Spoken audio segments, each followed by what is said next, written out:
to the stream. As always, hasn't changed. It's myself, it's Viper, and welcome back to another Radio Sega Super Saturday. We're here on the Twitch feed, and today, as you can hopefully see by the title, if I've configured it all correctly, we're playing some more JP Sonic Heroes, as we did last week, where we got up to Mystic Mansion, with some trials and tribulations during the process, and that's exactly what we're going to be getting up to again today. Beating the game, then moving on to some hot Sonic mods on a certain video game, which is to be revealed. And then afterwards, we're going to end things off with looking at some GBA games. So it's gonna be a good night, all on real hardware, so a lot of setup involved somewhere in there, but for the moment, nice and chill, until I start playing Sonic Heroes, that is. But the rest of the night is going to be a fun one, so thank you all for choosing to join me. Let's come on over to the game feed, shall we? There we go. Always let me know how the volume is, guys. I'll just turn it down a bit, and I'm going to turn it down a bit on my end, actually, but I think that should hopefully be good. So yeah, how is everyone today? I've started a couple minutes after the hour. I've had some stuff to get ready. I had to make an entirely new layout for the stream, and I've got like 3 different consoles at the ground below me to make sure that I can make this work. So I've had to be setting all those up and making sure they work my capture card and making separate layouts for those so I can quickly switch between them. Lots of effort's gone into this one today, and that's all entirely my fault.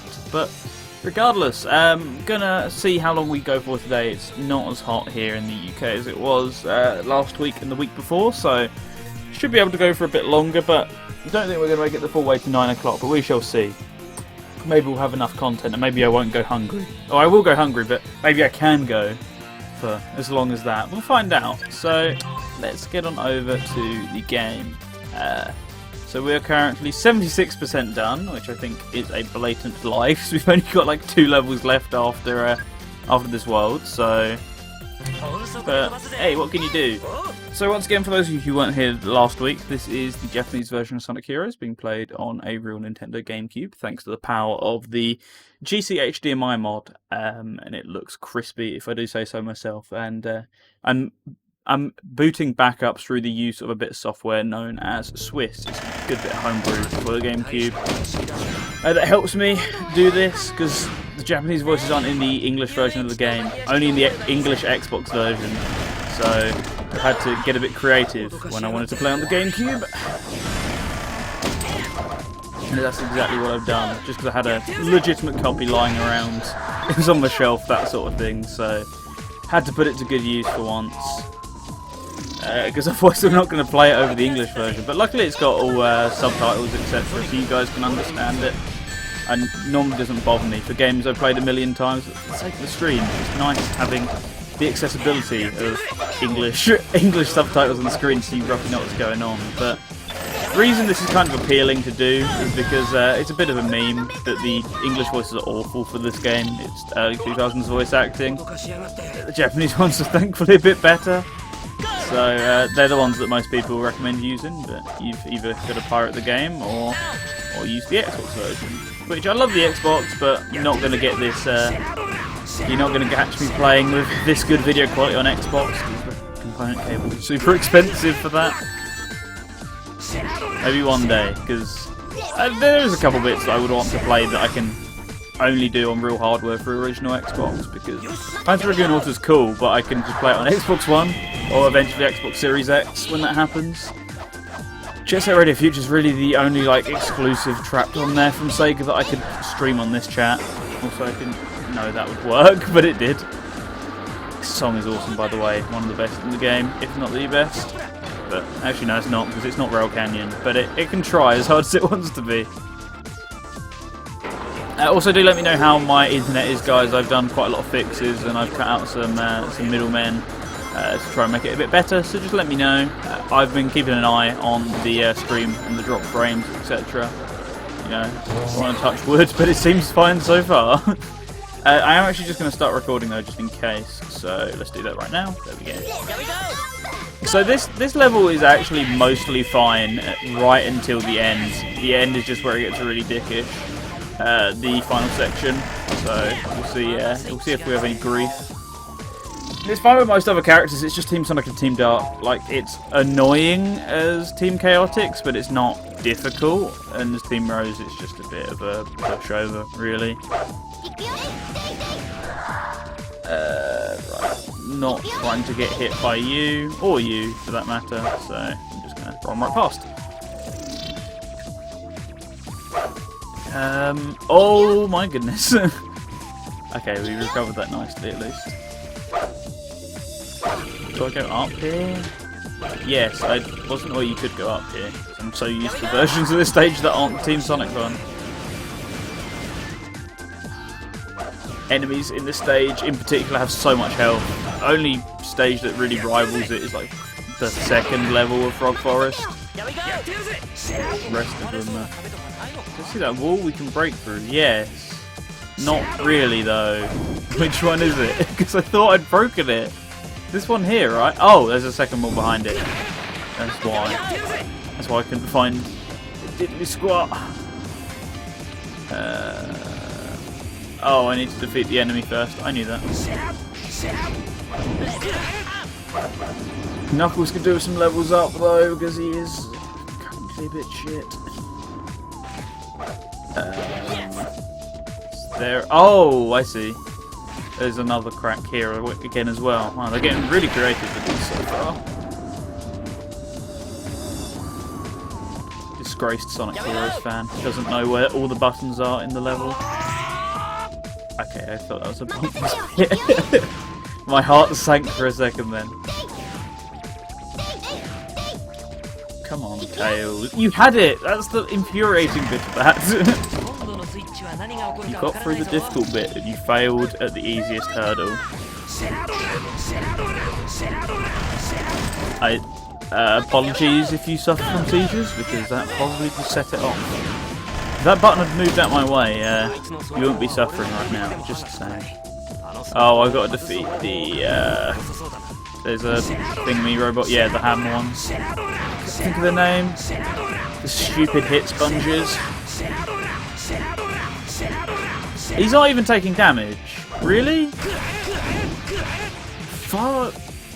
Oh, well, I don't have to Team Blast him, but I guess I've surely got to have a higher level than I currently have, right? If so, that's silly because levels are determined by RNG. Yeah, there we go. That's opened up the switch. Tell how much I played this. There's going to be another one down here, right? No. Let's go through Knuckles. That was seconds away, if not milliseconds away from death. Close encounters. Can I actually jump off this rail onto that one? I mean, I'm not going to risk it if I can.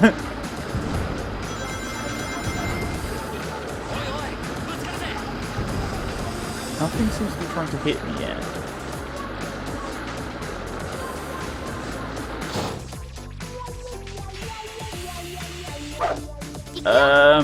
Okay, good. Oh, if I remember correctly, this is the section where you can get infinite one-ups on, because there's some sort of trick at the end here.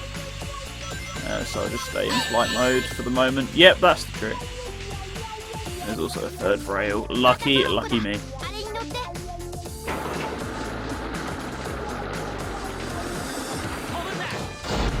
Oops. Oops again. Oh. Well, at least I made it through. No need to complain. And I made it through with all my power-ups left as well. Didn't die, so...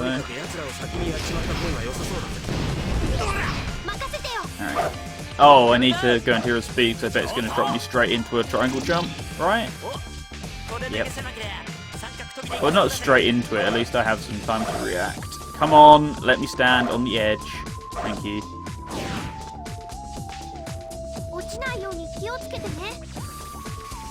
See, I know the tricks here. I've done that bit enough times before to know that I should immediately switch to flight the second I get the chance by just holding back a bit. Alright, here we go. This BS right here. This room sucks. And the next room does as well. What the hell has got him? What just happened? Fine. I'm inching along because you're not bringing up the prompt. Where is the prompt? Thank you. Right. I'm trying to remember which one's the worst. I think it's Sonic's, so we'll go straight away for Sonic's.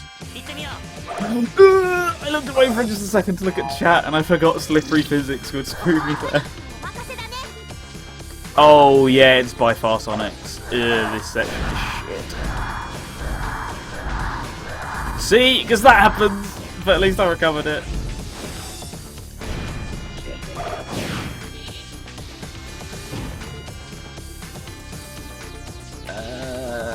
I think Tails is second worst, because if I remember correctly, Knuckles is pretty easy. I just need to conserve my Team Blast for it.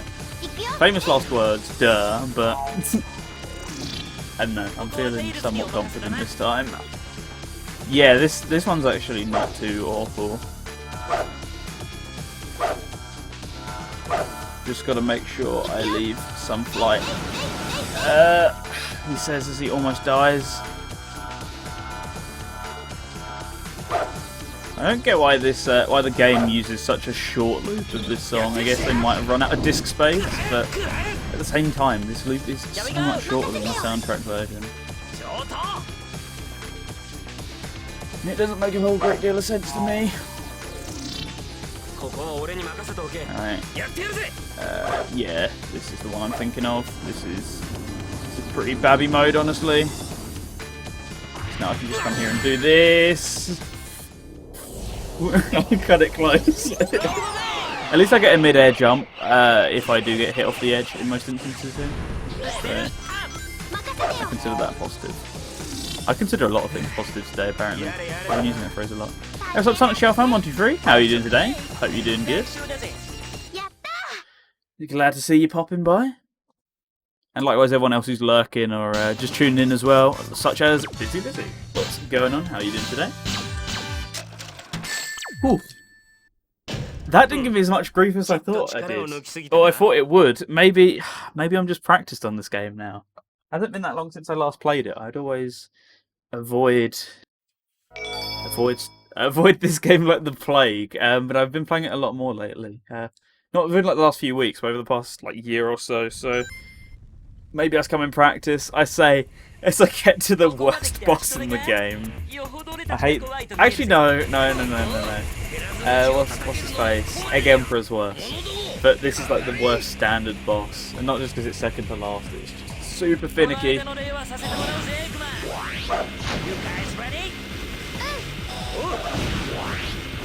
let's do this. Come on, team. I really need all of you to be homing attacking, but you're not. Tails just seems to not be following my lead. Knuckles was for a while and then just stopped giving 2 flips. Right, Tails is really the one I want leveled up, if I'm keeping it real. But I will also take a Knuckles level up. Sonic's kind of useless except for a couple sections.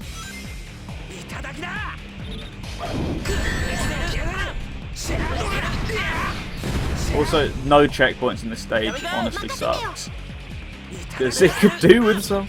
Just wanted to drop by and say hi. I dropped by and say hi, but I'm about to leave, so bye. Well, thank you for stopping by. Greatly appreciate your company for the few moments you were here, Sonic GBA123. Alright, not gonna mess.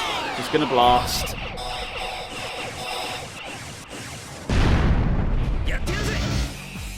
I think I might be cheap. Just keep doing the Team Blast glitch. You're not doing the blast glitch. After all that. Oh, get the Tails power up before I die, please. Where's Sonic gone? Like he's just vibing. Okay, we'll leave him be.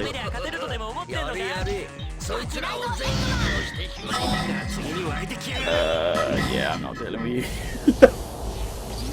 The strats, the stonks.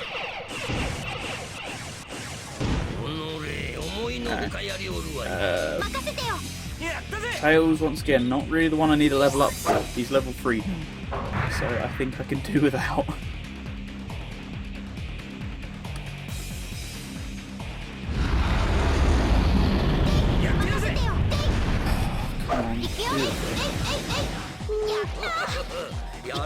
Where's my team?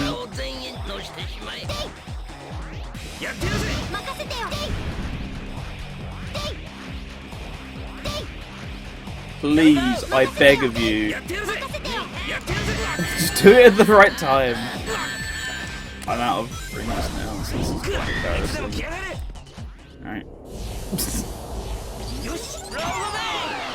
Yeah, this is actually the main reason, if I were to be honest, is the lack of rings is just really what's the killer on this boss.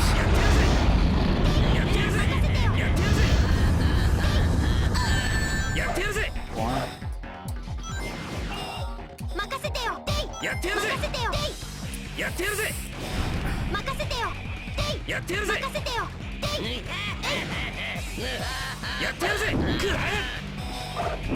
Can Knuckles really not even dent them with their shields on unless I'm on the floor? It's very tragic.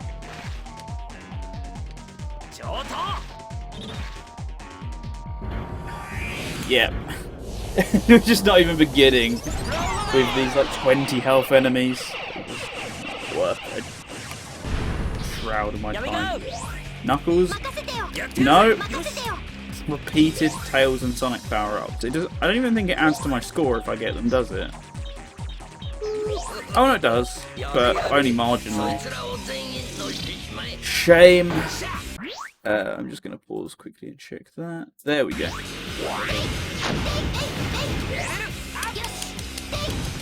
Yeah, this section is broken with Tails, so I'm going to use my tricks here.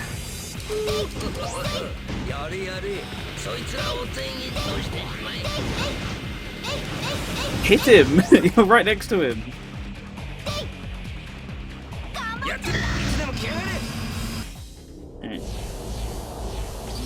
You know, I think I might have figured out why I keep getting the Tails power up. It's because I select him when I go into Team Blast mode. Possibly. No. Theory disproven. Is this the one where I have to... No, not yet. There's one coming up in a second where I have to fire myself through a cannon, and it's really dull. Well, not dull, it's really nerve-wracking, is actually what I meant to say. Because you can fire yourself between the cannon.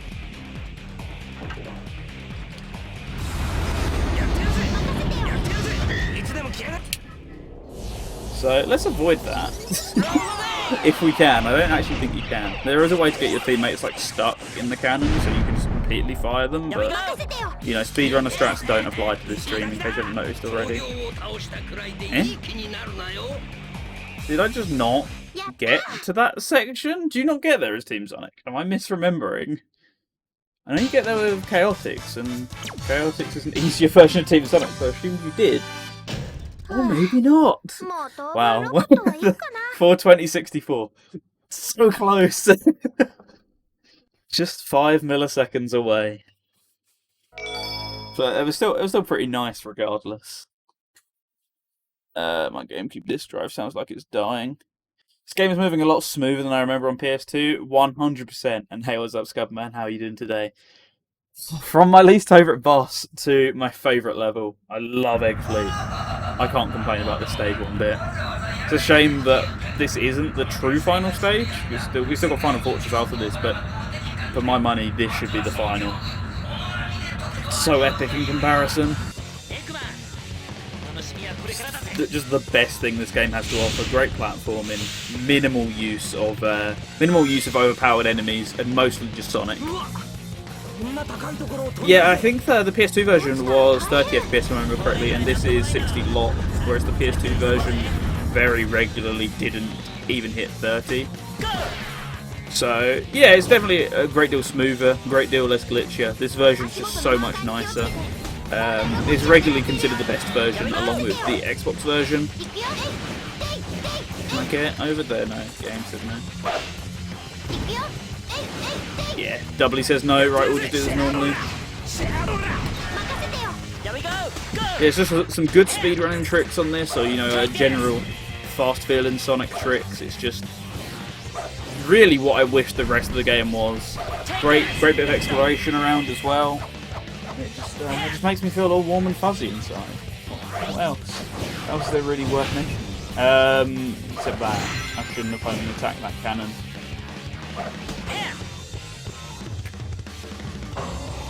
Great music as well. It's one of Jun Sonoi's finest guitar riff. Just fits the mood so nicely. And it just gets the difficulty right as well. Like, a final stage doesn't need to be hard to be fun. And this is exactly what this encapsulates for me. Just long, sprawling, not shoehorned in difficulty for the sake of it, which is exactly what Final Fortress is, which is why that stage pains me a bit. Yeah, I enjoy one stage in this zone at least, and Fortress isn't bad right until the end, where it takes a bit. Well, not even the end. There's just parts of it which take a massive nosedive off a cliff. No, you're not letting me. Fine, this guy will fill my wrath. Shield is so strong. Pick up some rings. Ooh. Oh my god! And there's your example of slippery heroes physics, putting you on edge. Gotta have at least one of them per hero stream.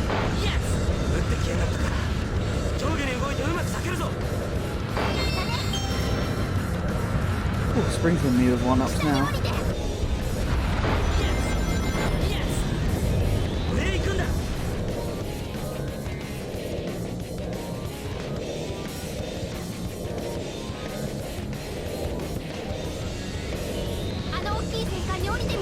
These sections are super fun to climb as well.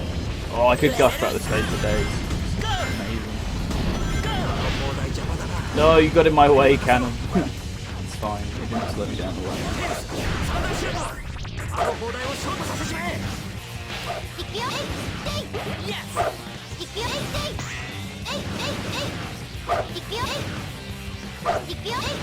I'm just enjoying playing the stage so much, I'm actually forgetting to talk for the purposes of the stream. I'm meant to be an entertainer. Come on. I'm trying to do a skip. You should have bounced me up there, Sonic. It ain't gonna do it in one more try, then I'll give up. It should eventually let me walk on this. There we go. And I can just jump straight over here. Then I should be able to jump off this guy. Just go straight over the top! So much freedom of movement. And that's what you'd play if you were as Team Rose, but as Team Sonic we've got an entirely different section to go through now as well. It's my love. Actually no, it's the other way around. That section is with Team Sonic. I believe this one is the Team Rose one. Now, I'm comparing the two because it's just the story I'm most familiar with outside of this one. So I really try not to touch the rest of the game if I can help it. But my email's going to start coming through now, mid-stream. I've not had any all day, and all of a sudden, yeah, here's all of them.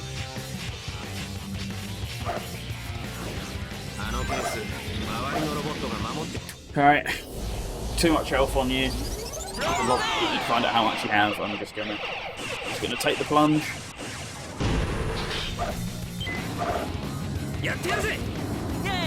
These triangle dives feel a bit dodgy though. Like some of them feel like they're working, and this one just doesn't actually do much. They're effective and ineffective at the same time, and especially these larger ones as well. They seem to be a lot more hit and miss. But I'm not getting any height off it. That one gave me plenty of height. Hey, what's up, Grateful? How are you doing today? I hope you're doing good. And indeed, it is a good afternoon on my end. Hope you can say the same about yourself. There we go. As I was saying earlier, I think I have finally cracked my internet problems. I'm putting it down to my... Damn it. I'm putting it down to my second router. So I've just gone directly cabled this time. Just finished work for the weekend. That is awesome. Glad to hear it. I'm a bit jammy. I ended up... Did the same thing again. Momentum! I'm a bit jammy. I ended up having a 3-day weekend this weekend because reasons, but you know, it is what it is. But glad you're finished now. You can just sit there and chill, or watch the Radio Sega stream and get all up in arms at my awful gameplay of Sonic Heroes. It's actually been pretty good for my standards. I'm a bit shocked. Those 2 deaths are the only ones I've had so far, and we're right at the tail end of the game. Past all the hard bits now. It's been interesting. Also, I'm keeping an eye out because my computer keeps trying to restart because Windows updates for some reason didn't apply on Wednesday, so they're trying to apply today instead, and it's desperate to get me to restart when I'm not looking. So I've got to play the game while playing the game with Windows. So you know how that can be sometimes. But please let us install spyware, and I'm joking, Microsoft don't do that. I think legally I'm not allowed to say that, I'd imagine. They don't. They install very useful software onto your computer. I have no clue where that path goes. Oh, just give me a 1-up, I think? Yeah, that's what it is. See, I can tell this because of the high, what's it called? Resolution! Thanks to playing this game with good video cables. If I wasn't, who knows what would be happening. Also, apparently the bot has just left the chat, according to my chatty window, which I think is a lie. Because unless my power goes out, it should not be leaving my chat. I will have to check that in a second, but I can't imagine why it wouldn't be here.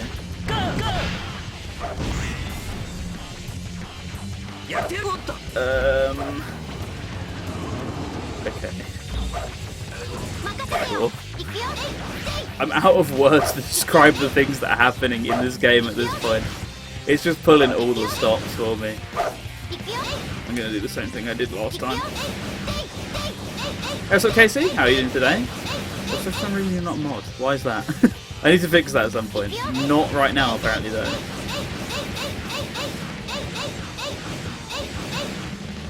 Let me up! No, you're not going to let me up. Well, I'll just go the back up. That is not the back up. That is. Here we go! Go! Take this! Take this! Barely did let me up. You're not getting a Christmas card this year, enemy. Here we go! Go! Ouch! Ouch indeed. I thought I'd have enough iframes to dodge that thanks to the Rocket XL. Apparently not. Let me through. You did. Very nice of you. Now we could pretend the game ends here, but unfortunately, one more level. Significant downgrade from that one. D rank? No problem. I mean, I did take 8 minutes, but it was a pretty decent run, I presumed, but computer said no.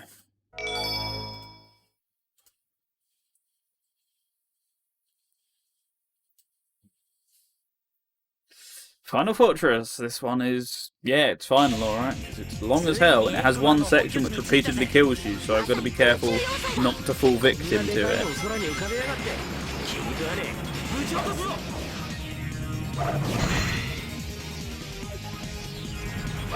Uh-oh. That was close. Throwing away lives in the pointless sections, I would be. Brings back many awful memories for me too, Casey. It's not just you.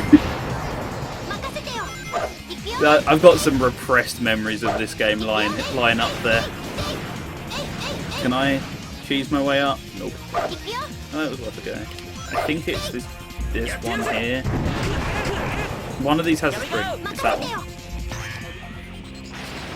Yeah, this game, no matter the platform, it just has its fair share of problems. Despite what some of the chatters were saying last week and calling it their favourite game, I just can't agree. I don't think it's anywhere near as bad as people say it is, but there are just some bits I never tend to enjoy when I come back to it. A couple levels like Frog Forest and this one in Team Sonic and Mystic Mansion as well. And there's a couple in the rest of the stories. For that reason, I never really tend to go back to the other ones, because they just take everything that's already painful about the Team Sonic campaign and just amplifies it by like 100. Which these enemies are spammed in Team Sonic, so I'm just gonna do the Team Blast glitch if the game will let me.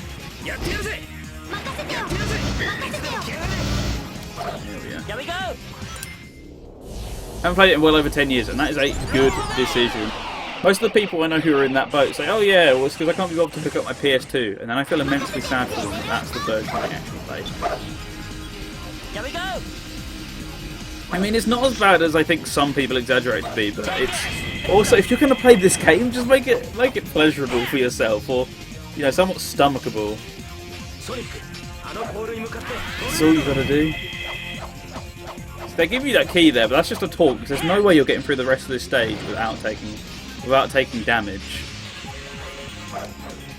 And some of these are really misleading as well, like the way these poles fling you onto the rails. It does look like it's going to lead you to your death, but that one actually does, but the other ones do tend to correct you in the right direction, which is I was being a bit ballsy and not touching the control stick, even though it looked like I was falling to my inevitable doom. The aesthetics of this stage are just really cool, but it just doesn't feel like the appropriate final level to me. It just feels like, yeah, let's just throw all the challenge we can at the player now that they're done, rather than a nice rewarding finish, which is what Egg Fleet would feel like if it was in this stage's place. But hey, you got it done. Here's just a nice chill level to end things on before you pull your hair out of the poorly designed boss. Why have you decided to not take damage? It's better.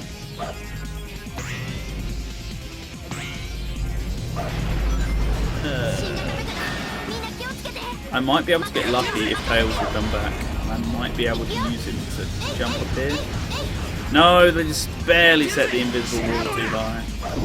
This guy has a ridiculous amount of health. I am not bothering with that. No, the bot is there now then. Yeah, that's exactly how I feel about it. You pretty much nailed my opinion, Casey. It's not bad. There's just a million different things I could play that are infinitely better.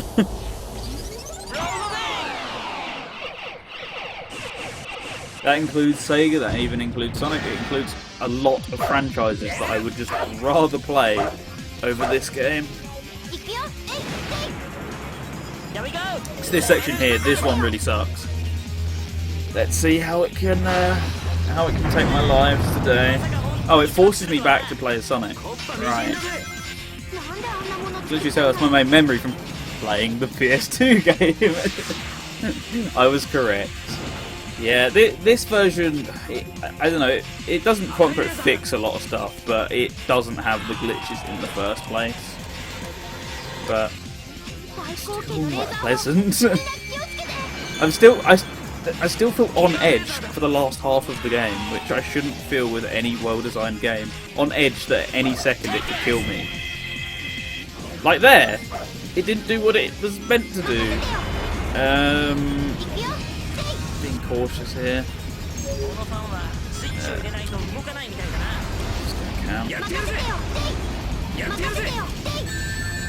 Because he's going to do something like that. I knew he was. He's firing his laser. ETC. ETC. No, you go away. Why have you suddenly decided you're not going to let me do the glitch? Finally. I just had to get in a remote location where he couldn't touch me. It's one of those things that makes playing 3D Sonic games compared to... one of those things that makes making 3D Sonic games compared to 3D Mario games. Trying to get the fast-paced feeling in a more open environment. I feel like Mario does that a lot better most of the time though as well. Like Mario always has a good feeling of pace in the 3D stuff, except for maybe like Galaxy. Like Sunshine feels really fast, and the 64 can feel fast at times.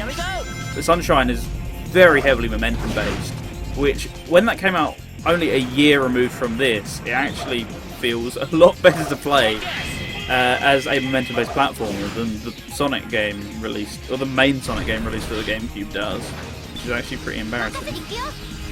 Galaxy definitely not. 3D World has its moments of momentum based bits. And Odyssey definitely does as well. Odyssey feels like a return to form for Sunshine almost. Galaxy slash 64 gameplay, but Sunshine movement definitely. It's what it feels the most like. It's a great game. Something I'd much rather be playing right now because I really did enjoy my time with it. I'm not going to bother with you because I bet there's going to be a switch in one of these. Oh no, it's...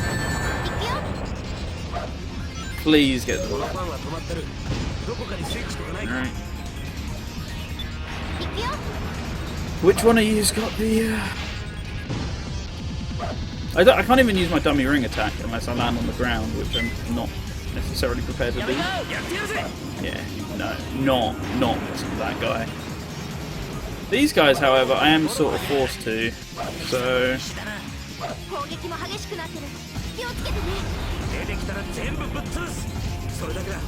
Let's just do it normally. I'm that desperate just to get this done that at this point I shall do anything. Yeah, I'm kind of the same with Galaxy, especially 2. It's the type of game I wouldn't like if Sega made, but yet somehow Nintendo made it, and it's just really fun. Just back-to-back collectibles, very mindless, not very involved, but that's, I guess, kind of the beauty of it. But as I say, if it was made by Sega, I don't think I'd like it very much. It's just that Nintendo charm and polish that really gives it its wings. So to say, the joke's going to come in that Sega did make Mario Galaxy, they made Sonic Lost World. That's the exact reason why I wouldn't want them to make Galaxy. They would, it's a Mario game. But you get my point, that kind of collectathon that they don't really dabble with too much.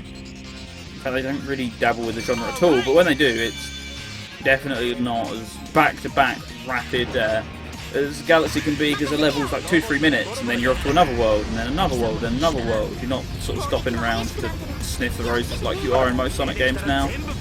Minus like Forces really being the only exception. Most zones in the series take like 10 minutes or so. Whereas Galaxy, you can clean up an entire world in like 5 minutes if you're lucky. So it's good in that regard, I guess. Where's the button? I destroyed that enemy for nothing. Ah, there you are.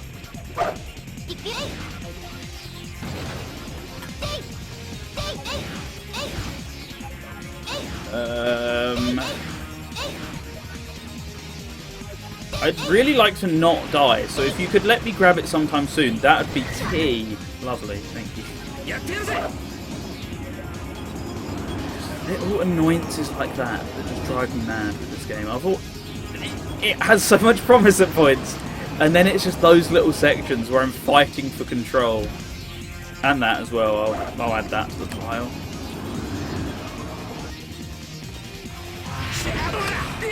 It's the end of the game, so let's just spam some enemies, and this one's not even taking damage because I'm too low of a level. There is literally nowhere for me to get a power-up. So, but now it's taking damage. Oh, did he have a shield? I didn't even know these enemies could have shields, if that was the case. Mad. Oh, there's 2 of them now. Awesome. Can I bounce off one of their heads? Nope. Okay, you're not going to play ball with me again, Tails. You are? Wow. That was the quickest I think I've ever done that. Yeah, most of the game is hilariously frustrating, but there's stuff like the alligator chase in Frog Forest that just makes me question if humanity was a mistake or not, if we're pumping out garbage like that. Unplayable. Phil. Thank you. I mean, I have 9 1-ups. I don't want to jinx it, but I hope that's enough to clear what I need to do in just a moment.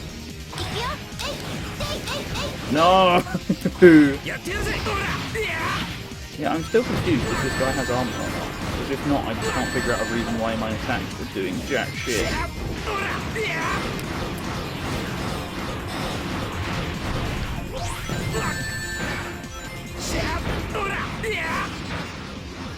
Why did you feel the need to put 3 of them here?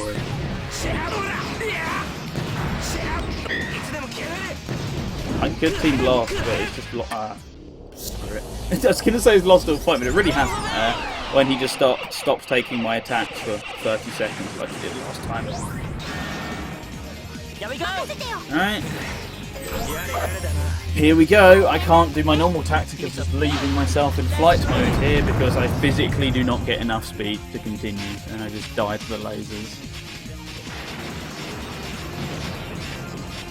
11 minutes so far, and it's not even close to over. Not even like there's been deaths in there.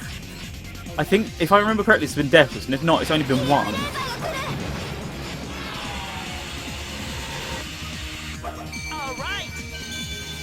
Don't.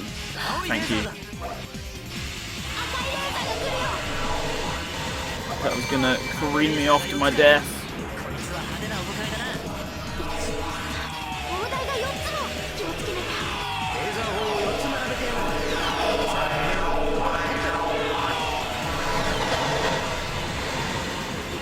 No, never mind. We actually did that first try. Wow. I am shocked. Yes.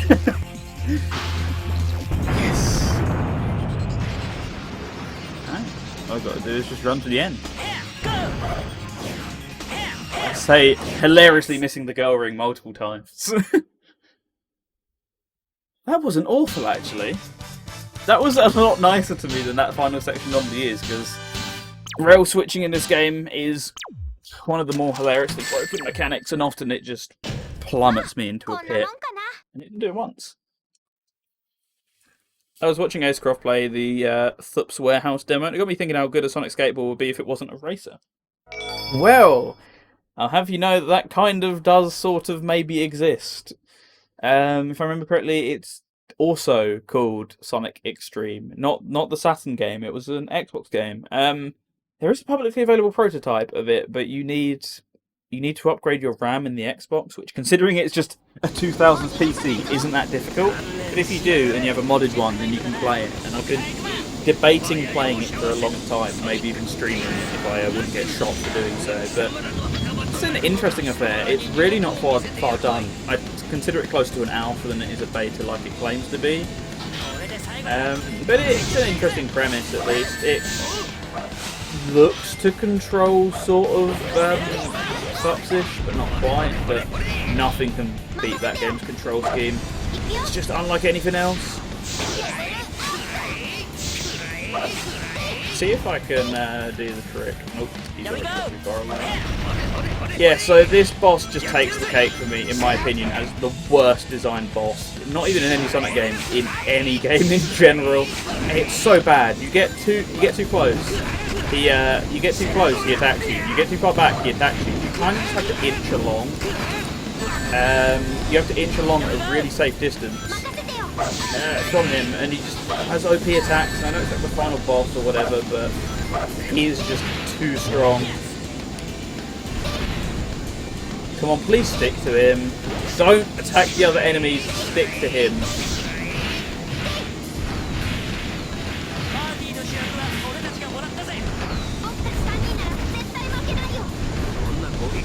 You're attacking everything that isn't him. Why? It's your job to. Okay, that was a pretty decent amount of damage. I just need to stay alive for the next round. That's really my main aim, to keep it real with you. I think he's getting too far away.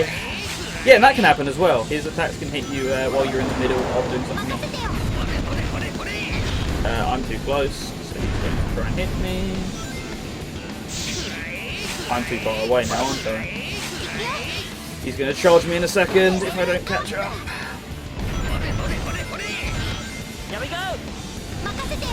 I'm at a safe distance. He's not going to charge me, but I'm also not far away enough to not get attacked by his lasers.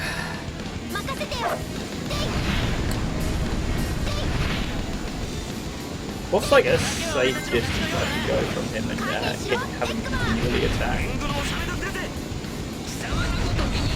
Sonic, you should be attacking for much longer than you have been so far. You've actually been a bit pathetic about it. Thank you.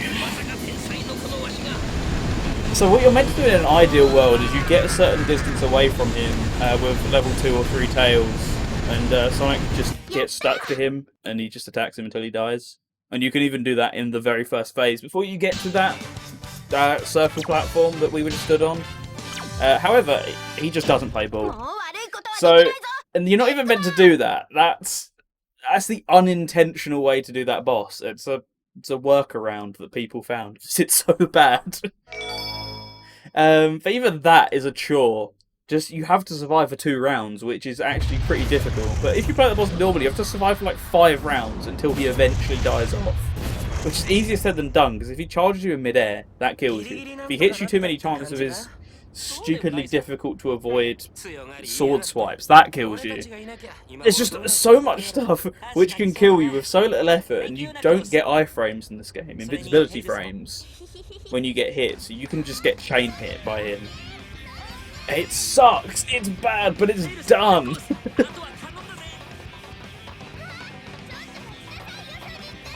And that's what counts. The music, unsurprisingly, doesn't change. It's still in English for those who thought it might change for some reason. I had someone tell me that the other day, but nope, doesn't change. Right, so that was Sonic Heroes. My opinions on it. It's still not very good. I don't care what all the people defending this game in the chat room will say. It has its moments, but for every moment it has one that's so infuriating that it just, my opinion of it just goes straight back down the sink again. And it's the most infuriating that the only comfortable way, enjoyable way to play this game is with the pink hedgehog character and her fat cat friends. That's really the only way I can have any sort of enjoyment with this game. Never going to try and do any of the other stories in the stream. Never gonna risk any of the other stuff, and I just realised the cutscene's lagging for some reason. I think that's my GameCube disc drive having a heart attack again.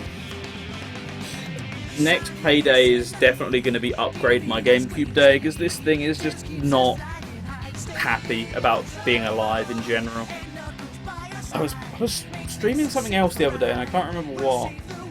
You know, I wasn't streaming it. I was playing Super Monkey Ball 2, and the disc drive just repeatedly failed on me. It hasn't done too badly today.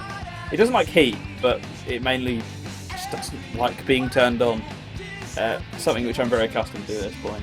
So, yeah. Oh well, sucks to be me. Right, I think I'm actually just going to go and quickly get a drink in between games here, because I'm going to have to spend my in-between time setting up the Wii. But enjoy the music, guys, and I'll be back in about 5 or so minutes' time.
And there we go, I am back. Right, so we're going to be switching over to Sonic Colors now, specifically a Sonic Colors mod. It's known as I think it's officially Sonic True Colors, and the aim of it is what it does is it removes all the filler acts and just gives you the full game as it's meant to be experienced. So roughly 3 acts from every zone, maybe some bonus zones thrown in there, but it's based on the original. It's based on the file order that's in the game itself. So some levels are just, according to the game, they're just throw-ins, so they put them in there to pad the game a bit. So it removes all those ones and just takes it down to the proper quote-unquote levels. Removes all the 1 minute / 30-second long ones. Just leaves you with the good stuff. That's made by Josh on the Sonic Retro forums, and I will probably provide you links at the end on where to download it. But I have spent some time today making it compatible with real hardware. So originally Josh only made it for Dolphin and technically USB loaders for Wii's. However, they don't really gel with USB loaders. It's technically also piracy. So I found a way to get it working with real discs using a bit of homebrew software called Revolution. So it works with real discs now. It works with all regions, which it didn't do previously. And yeah, you can play it on real hardware with your real software. It's some good stuff, and I'll send you links to my own guide on how to do it and how to get it all set up, etc. at the end of the stream as well. In the meantime, let's come over to here. Let's fade down the game, and let's find good old Winamp. Oh, Winamp, you never fail me. And let's find the Radio Sega stream. Nope, that's not the Radio Sega stream, that's a completely different one. Oh dear, what have I done to deserve this? On in the background, Sonic and Knuckles PC, Lava Reef Zone, the MIDI version. Is this just an act of trolling from someone on the stream, or is this really playing on the 24/7 right now? I'm not too sure. Let me just get my metadata as well so you guys can see what is going on the stream. Set the Winamp. There we go, you can see what's going on. So I'm going to fade this back up. I'm going to be about 5 minutes or so just as I set up the Wii. Shouldn't take that long actually, but we'll give you 5 minutes worth of music just in case. And yeah, back in a second with some Sonic Colors.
And we are back, and we're here with Sega.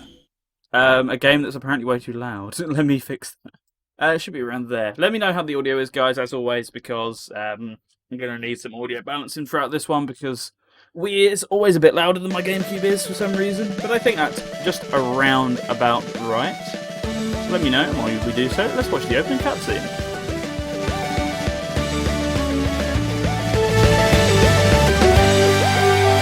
Take off at the speed of sound. Bright lights, the colors all around. I'm running wild, living fast and free.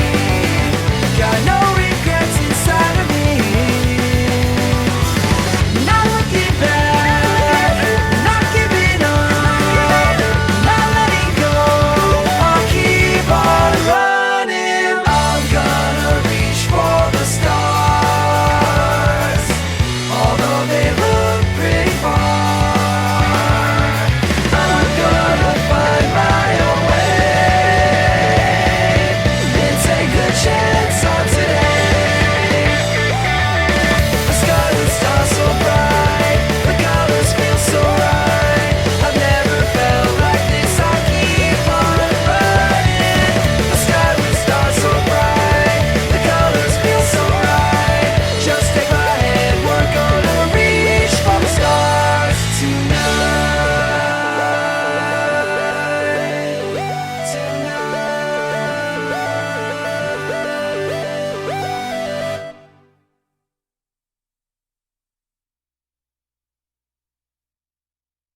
And there we are.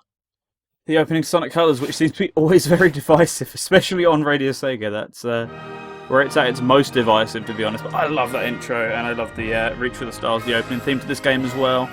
No complaints from me. So, with this mod, it's not showing anything different on the title screen, and we're not actually going to see anything different for a good while, but I do need to go from a completed save file in order to see the benefits. So, I've got a couple here. Okay, I actually have less than I thought I have, because I was testing this on my Wii U earlier, and I'm on my actual Wii now this time round, because I need that GameCube controller fixed. And by that I mean I don't want to keep putting batteries into my Wii remote, so that's why I'm here on my Wii. It looks slightly worse than it does through Wii U, so I need to get a new adapter, but hey, it functions, and the screen is pretty low resolution for you compared to me, so it's not that it matters all that much.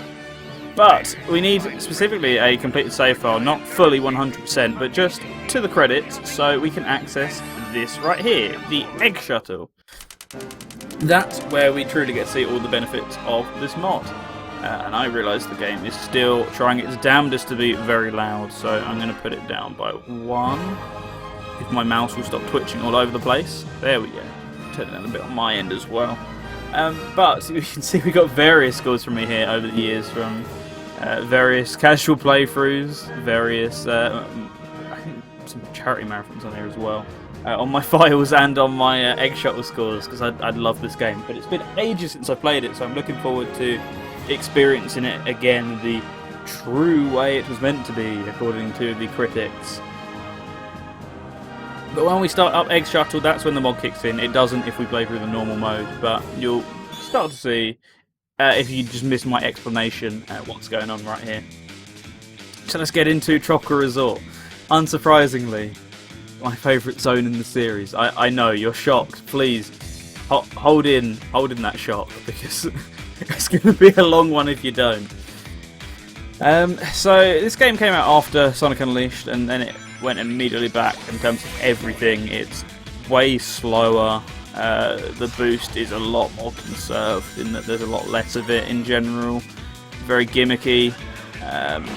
It's kind of a step back in those regards if you look at it like that, but when you start to look at it from different angles, it's a great game. It brings back that vibrancy, that cartoony flair of the classics in particular. I feel like with stages like Tropical Resort right here, it generally does a lot of good, great soundtrack, fun gimmicks. I feel if you look at this game as a puzzle platformer, that's where it shines a lot more for me. If you just look at it as a 3D Sonic game, then yeah, there's way too much 2D to be enjoying it like that. But I don't tend to clump this in with the other modern Sonic games. It's kind of its own thing in my brain, which is good, because I can appreciate it a lot more than the naysayers do for that exact reason. They wanted a follow-up to all the other Sonic games which came after this, which it really isn't in any way at all. But the only complaint I have is that a lot of the levels are too short, which is exactly why this mod exists, because someone else thought the same thing. But at the same time, it does feel it feels very bite-sized in a good sort of way. You can comfortably beat the egg shuttle mode without this mod on in like an hour or two. So that's where the enjoyment comes from for me personally. It's just running through this game again and again in challenge mode, skipping the story, that sort of thing. Just playing it like classic level-to-level progression, like a classic Sonic game. That's where it shines, in my opinion. One thing you might notice with this mod is the load times are a little bit longer than normal. That's to be expected when I'm playing on real hardware. Because, what am I trying to say?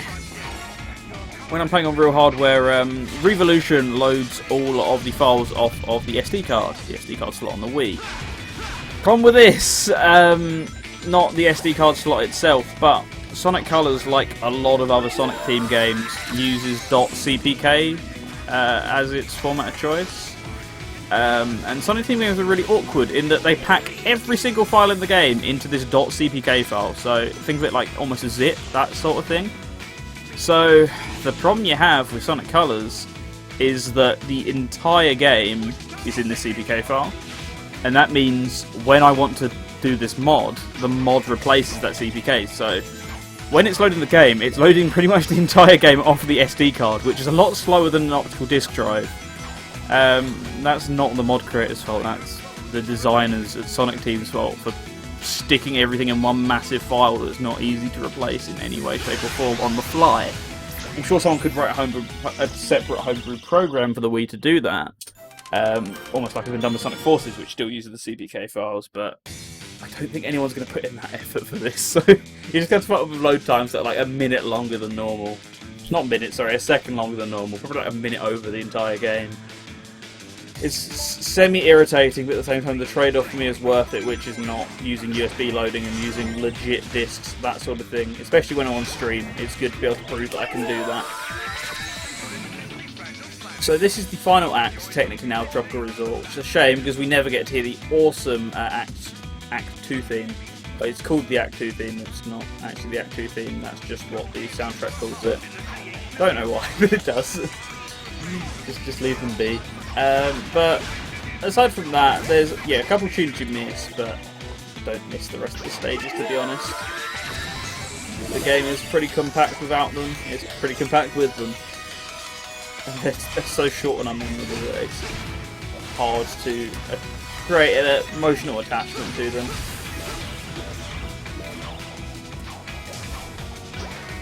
No!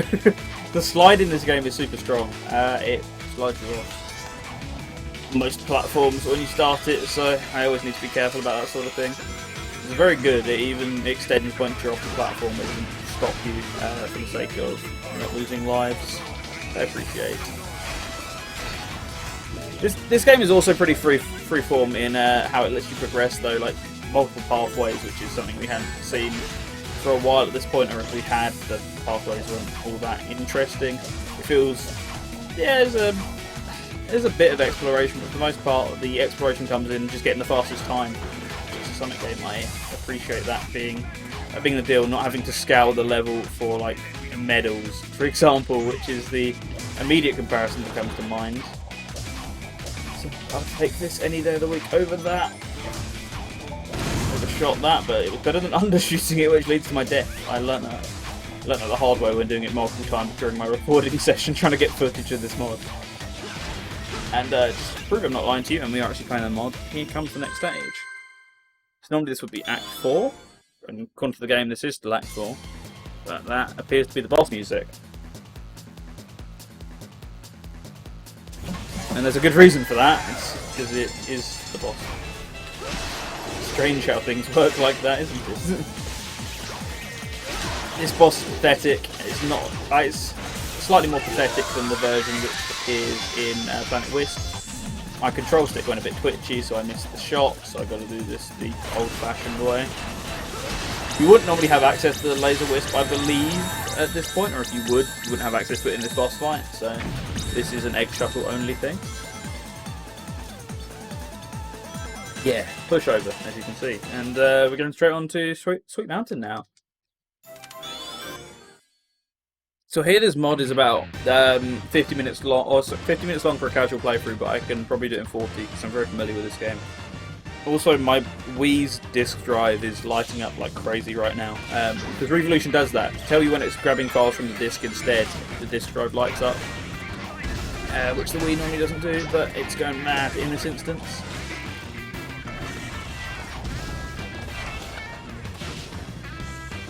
Sweet Mountain's very cool as well.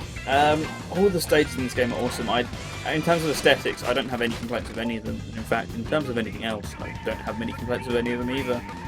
This game is so good. It's going to say one of my favourite 3D Sonic games, but it's not. But it is definitely one of my favourites in the entire series. I just wish they would re-release it at this point.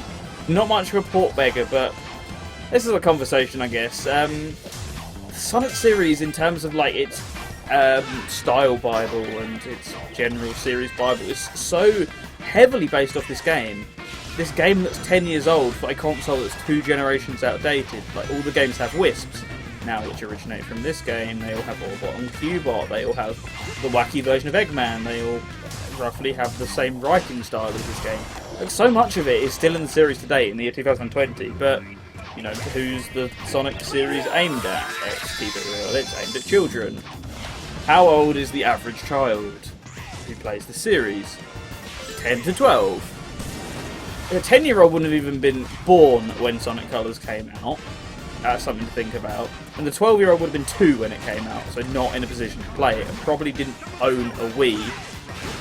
And if they did, they're like a retro game, let's say. But you kind of get the point here. The target audience for the Sonic series nowadays is based on a target that hasn't actually played the game that all the games are based on now.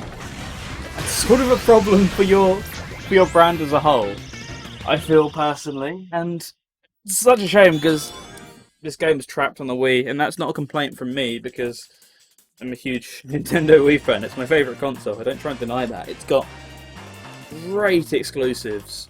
And this is one of them, and so many people say, oh, it's a waggle fest, but all of the games that I can think of that are great, you either use motion controls masterfully, or don't even use them at all, like this one, and in a way I'm kind of glad that this is locked on the Wii, because it gives me a reason to come back and turn on the console, etc., but for a lot of people, never had one, or they're not going to turn it on and play it again, so I think the opportunity to cash in on that, really, and especially when, let's be honest, we're a bit dry on Sonic games. I know people say, oh, it's just easy money to port games, and it really isn't. It's just super overstated. It's not easy, and especially if you're talking about PC, then it's just a whole headache. And this game as well, considering it's 480p, it's not even in HD, so much stuff would have to be done to make it HD. So it wouldn't be easy, but it'd be easier than just starting a game from scratch. So, especially when we're in like this lull period, I can't help but feel it's outside of the classics, it's a pretty obvious candidate for porting, just to tide people over. Like, I would 100% buy this day one, 100% it, because I have 100% in it on Wii, and wouldn't complain. It's a shame that I'd lose a Wii exclusive from the console that I love so much, but, you know, getting as many people to play this one as possible I think is really the key. Because it gets complaints now. People say that this is like the worst Sonic game of the 2010s for some reason. And it's worse than 06 and all this, that and the other, because some YouTuber told them to say this, and I think they're so wrong. I think most of the people saying this like played it once back in 2010 or haven't even played it at all, and they're just echoing popular opinions. Like, give it time to fester, you know, give people time to enjoy this game, because it is truly magnificent, and those people who are left who still have brain cells know how great of a game this is. And I think they should really take advantage while they still have some goodwill behind this game before Sonic tubers take that all away, because they're really trying to. This game's apparently awful and it ruined the series and this, that and the other, and oh god, and 06 was the one that didn't ruin the series, and it was actually very good and polished, and people infuriate me, to say the least. I should say the most as well, they infuriate me. What if I whispered into Mania 2? I mean, that's unlikely, only for the reason that I don't think they're going to do Mania 2. I think there's beef between Evening Star and Sega. I think it's because the DRM controversy of Sonic Mania. where the devs got pretty heated with SOE and SOJ. Around the time they would have been developing Sonic Mania Plus, so I get the feeling they were just told to ship Mania Plus, and then they were shipped on their way. Of course, I could be proven greatly wrong, but both parties have been silent about this game for 2 years now. Like, Sega barely has acknowledged it since Mania Plus came out. Like, your highest rated game in years, and you're not talking about it. That seems very dodgy. Even now, the DRM controversy has resolved itself because it's no longer DRM in the game, except if you play it on EA Origin, where they added it back for some reason. But Steam, the platform where it's primarily intended for, no DRM there. But regardless, yeah, they got in a bit of a fight about it, if I remember correctly, and that's my personal opinion as to why nothing's happening on Mania. Come on. Like, they don't seem to have any projects right now. It'd be a shoo-in my opinion, just to get Eden Star back, but don't seem to be doing it, and I think we would have heard if they were by now, because I can't imagine, you know, Mania's a lovingly crafted game, but I can't imagine it taking 2 years to have developed it. Like, not even an announcement in 2 years of having been developing the game. I find that a bit difficult to believe. Also, we got 4 acts in the same, because why not? Unless this is the 3rd act, and I'm just misremembering. I think it's actually not the 3rd act, is it? Maybe? Possibly? Brain is farting at the moment as we speak. Or is it the 4th? Is it the 3rd? Maybe it's the thing. That's the point. Just playing this game, it's so awesome, especially after playing Sonic Heroes. Just momentum on point. Sonic feels just perfect in this game, one of the best controlling games for him in the series. But like, I have perfect control over his jumps, it's not too automated, I say as I'm in an automated section, or but I don't know, just everything about this game control-wise is just my ideal Sonic personally.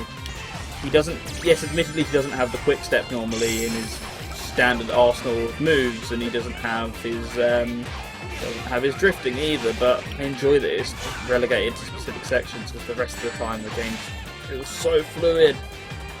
Amazing. I need to get crafty here. True blue colours? True blue colours indeed. Hey, what is up, Callum? How are you doing today? I hope you're doing good. Don't have enough speed to make this. Doing okay? That's good to hear. Glad to hear that at least. Okay, so I have to be on the very edge of those springy things in order to make that, it seems. I need to sponge some boost off these guys. Only 1 round of boost. Fine. How am I doing? I'm doing pretty good, thank you. Been a pretty comfy Saturday. It's been a pretty comfy weekend so far in general. Actually, I had yesterday off, so just was kind of chilling then, trying to get over a tragic Thursday night in the last, etc. So that was pretty chill yesterday, and today same deal. Just sitting around getting the stream ready, listen to some YouTube, that sort of thing. It's been fun. Hopefully you've had a pretty good one as well.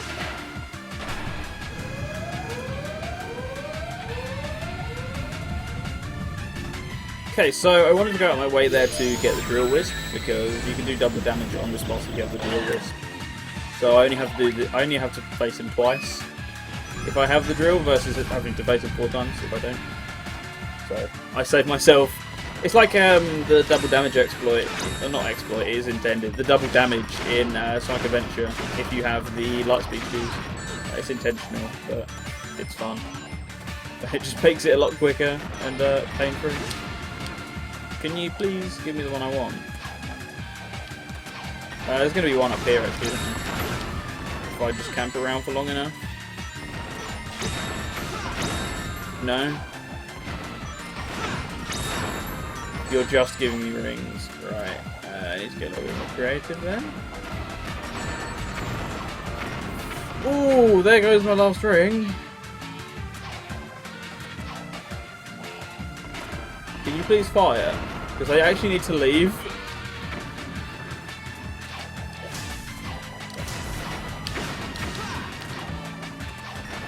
I'm camping for it and it's just not appearing.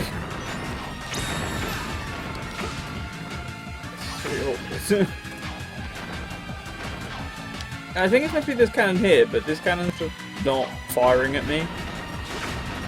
Oh, there it went.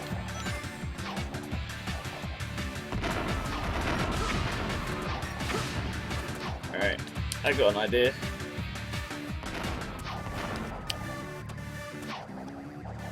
Alright, I'm trying to bait you.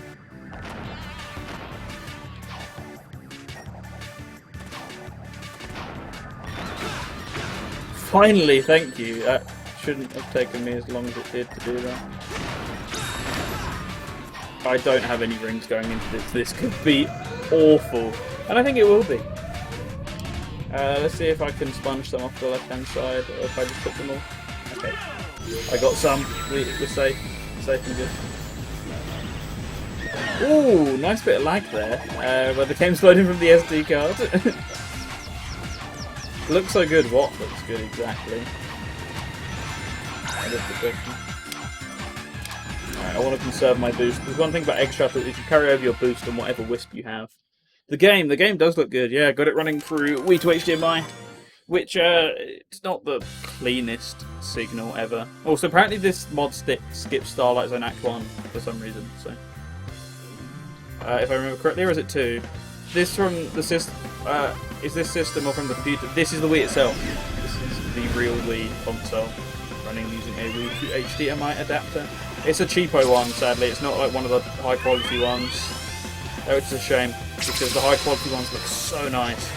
They don't make like 1080p or anything, but they definitely make it look a little bit better. Hell, better than the Virtual Wii on the Wii U, which is the Wii mode on that. Looks good. But this is like one of the cheapo knockoff versions, so it looks about on par with the Wii U in terms of HDMI.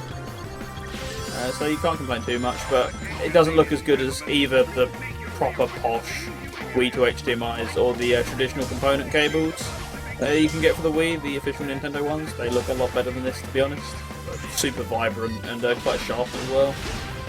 I can see on my monitor I'm losing a bit of the sharpness. But you guys shouldn't be seeing that too much on your end. It actually looks a bit better for you because it's been crushed down into a smaller window than I'm seeing it on. I'm seeing it on like a 30-inch monitor, which unsurprisingly is making it a lot worse than it is in a small window on your guys' screens.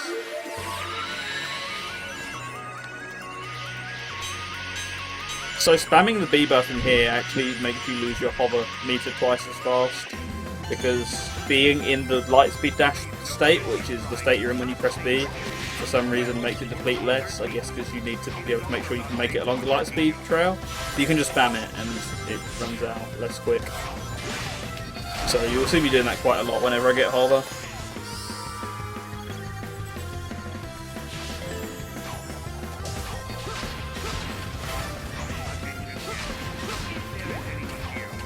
Right, I definitely cannot use a spike wisp anywhere in this. It's one of the only 3D sections in this stage. So, actually, yeah, we'll go with you. Although I'm going to see if I can platform about this guy first of all. You're going to see me stomping a lot as well, because stomping is just an easy way to keep in control of Sonic in this game. Avoids him careening off platforms, which isn't a colours problem. This isn't every Sonic game problem. Right, so I do actually need him now. There we go.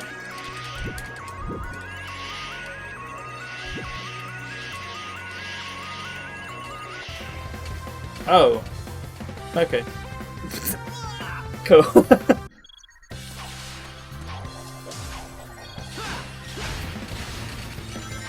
So that just killed me because I boosted my own death. That was entirely my own fault.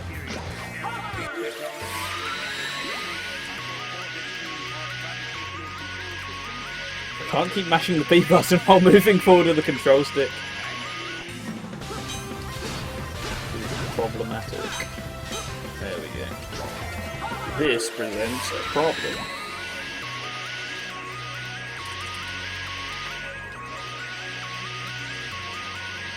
Can't get close. There we go.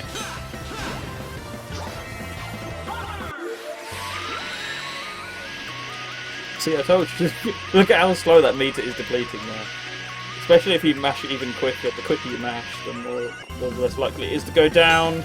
Ah, couldn't quite commit there to the landing.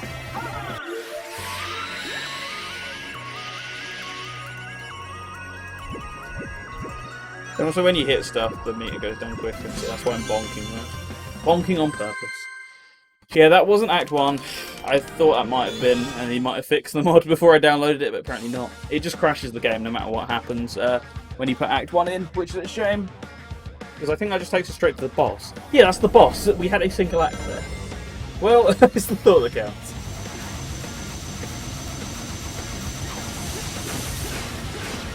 This boss you're normally meant to count. The official speedrunner strat is to count how many hits you get. There's a specific number that will kill him that is faster than if you just sit there and give him all the hits. I'm not doing that, surprisingly.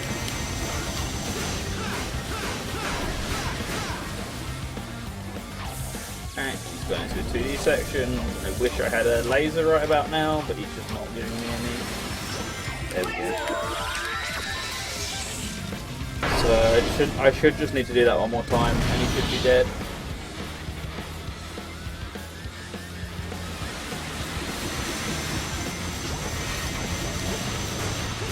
Especially when you carry over your boost as a result of egg shuffle mode, this guy's just pathetic. Because you should have started with no boost, and it should actually be challenging.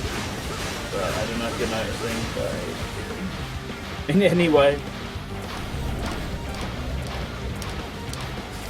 Jumping here on purpose because it slows you down slightly, which is very useful.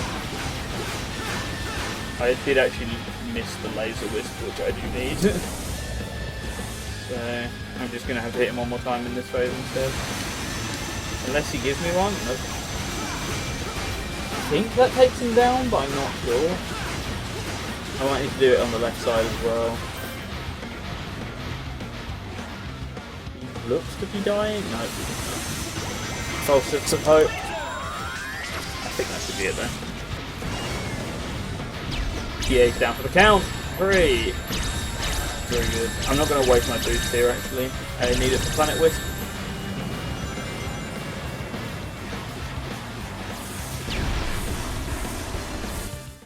There we go, on to Act 1 of Planet Wisp now.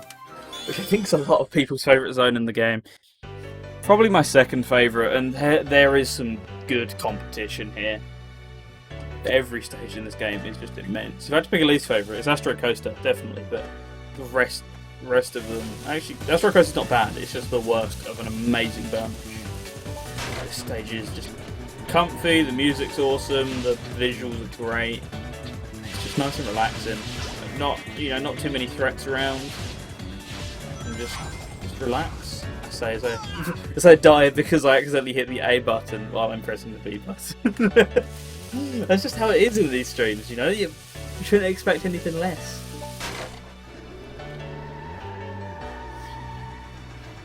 Nice.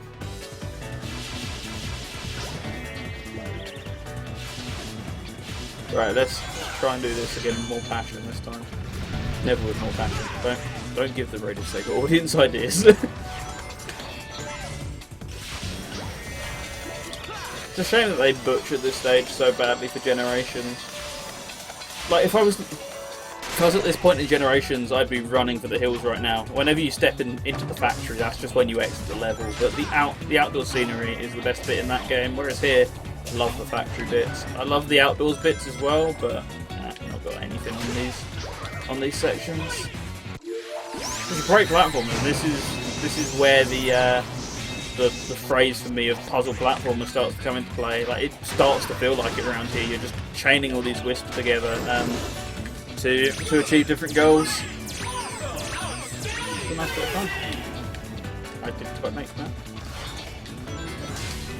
I was trying to conserve some boost. Sadly, it did not work out for me. Like, this game would just be a perfect fit for Switch thinking through it, and I died. I know, because it did the same thing I did last time. I meant to press B, and I caught the A button. Yeah, this game would be perfect for Switch thinking about it. It's got that vibe to it. I don't know any boosts, so I was done. Yeah, that perfect, like, complete it in an afternoon platformer feeling, which the Switch is really trying to encompass right now, because it's a handheld, right? And not like, it is my primary console, but it's not my primary gaming device. I'd still much rather have it on PC, and hell, when it comes out, Series X, bad shout, just saying. But just take it on anything at this point. I love this console, I love its bits, but it's starting to show its age, and this game in HD could you know, revive it a little bit, because it is by far the nicest looking Wii game. There's no competition in any regard. People used to say like Xenoblade, and then you actually look at Xenoblade in the year 2020 and you go, no, but this game it still looks amazing on real hardware, and especially when you bump it up on Dolphin as well, at 1080p 60 FPS, it really does shine then as well. And yeah, it proves how good the art direction is, that it still can look good when it's been bumped up on you know, hardware that it's not intended for. Can I rocket out here? I don't think I can. No, I can. The Go Ring should be here. Yes, it is. The Go Ring's in such a random location in Act 1. I don't know why they put it there. And the Wii U had HD, said Callum. Yes, you own a Wii U, you should know this. It has an HDMI cable that you put in the back of it. Unsurprisingly. It's not true HD when you're in Wii mode though, it's only in 480p maximum if the game supports it, which is just a shy under HD. I say a shy, it's a decent amount under HD, but it's not the worst looking thing in the world if you've got the right TV for it, which this monitor, it looks nice, but it doesn't look as nice as it could do. But as a whole, if you have like a TV from time that's like, it's not massive, it's not like these games don't look great on 50-inch TVs, but if you got something like a 20-inch lying around, you know, back like a plasma back from those days, it certainly looks amazing with the right hookup on it. But you know, newer, larger TVs aren't meant to display these lower resolution video modes. Like 4K TVs do not like Wii's, regardless of what fancy trickery you run with them, unless you like upscale or, you know, use Dolphin, that sort of thing. As time goes on, it's starting to be a lot more harsh to the old Nintendo Wii. This is just the nicest looking game for it. It just shows off what 480p can do, and it shows off what the console could do. Even though it's only like 2010, and like 4 years into the life of the Wii, it would, in terms of games, it was pretty popular until around 2014. That was when most major companies stopped making games for it, and then it stayed alive in a zombie-like state until 2019. Even then, actually, it came alive again in 2020 because it got River City Rampage released physically, and can't remember what it's called. The game made by the same guy that isn't River City Rampage, because I have it sat on my shelf. I'm never opening it. Same with Just Dance. It's permanently staying sealed. Am I going to reach for the stars? I've been doing a hell of a good job of that so far, I think. Hey, what's up, Stephen_C? Hope you're doing good today. Yeah, they're not actually looking all that far right now. We're about halfway through this mod so far, so yeah, they're looking pretty close, actually, if I were to say so myself. Trying to find your copy of Sonic Colors. You seem to lose a lot of your game, Callum. I'm a bit concerned. Do you live in like some sort of dumpster? I guess, is that the right word for it for the Americans in the chat? Do you live in some sort of bin? Is what I'm trying to get at here. Because you seem to lose all of your games whenever we start talking about them. Yeah, pretty much. So that makes sense. I can understand that. I always keep all my stuff on my shelf, and I keep all my consoles on the bookshelves, and make sure I keep it somewhere where I know it's going to be, or if not, I'll keep it in my office or in my cupboard, that sort of thing. But I don't know, you don't seem to ever have any sort of uniform place for your games. Like Mario and Sonic, I recall you spent ages looking for that when we were streaming that as well.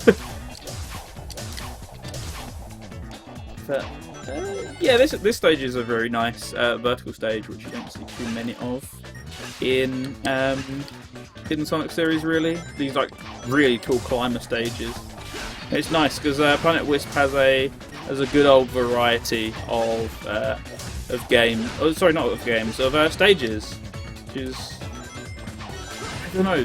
I guess it's the halfway point. So their logic was, yeah, let's put in the most unique stages. So you got one that's a climber, you've got one that's a side to sider, and you've got one that's the 3D one. And hey, what's up, Amphibious? How are you doing today? Hope you're doing good. Yeah, we're already starting to repeat the bosses. We're not that far in.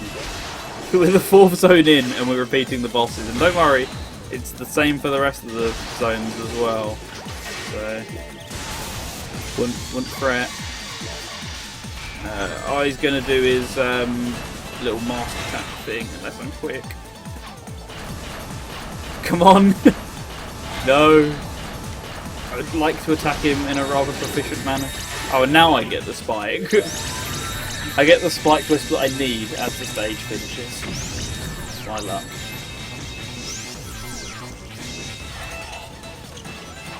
Right, on to Aquarium Park now then. I'm having fun with this so far. It's taken an already brisk game and made it even brisker. We're only on stage 16. We're close to the end. This game normally has like 30 or so stages, if not 40, in Egg Shuttle. We've probably got like 23, I think it's going to be my final guess. Once we're done with this as well, I am actually going to go back and do the Gameland stuff. Because hey, why not? I've got a 100% complete file, so I might as well go back and do Gameland. It'd be quite fun. And I might do the rest of the stages that this mod misses out as well, just for the absolute hell of it. This stage is so good as well. Once again, comfy music, comfy stage design. It's everything about this game. Just so enjoyable. Just I'm not sure what's the right word to describe it, but it's not in your face. It's just nice and chillaxed. And I can't get up there, even though it looks like I can.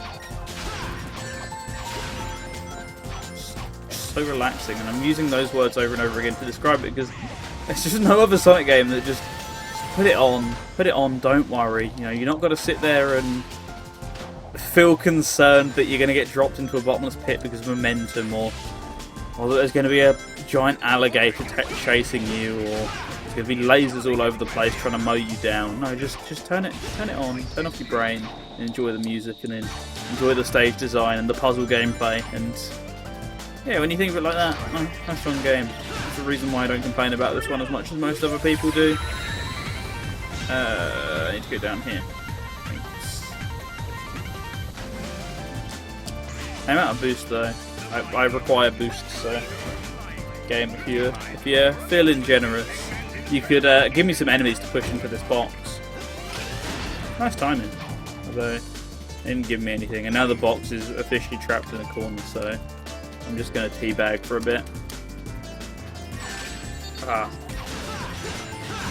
I've almost got everything unlocked in on ASL for the 360. Very nice. I would definitely be down for that. I think that's going to be a community night in the making at some point on a Thursday. If you're down, because I definitely am. Can you? No. The answer is no. Move on.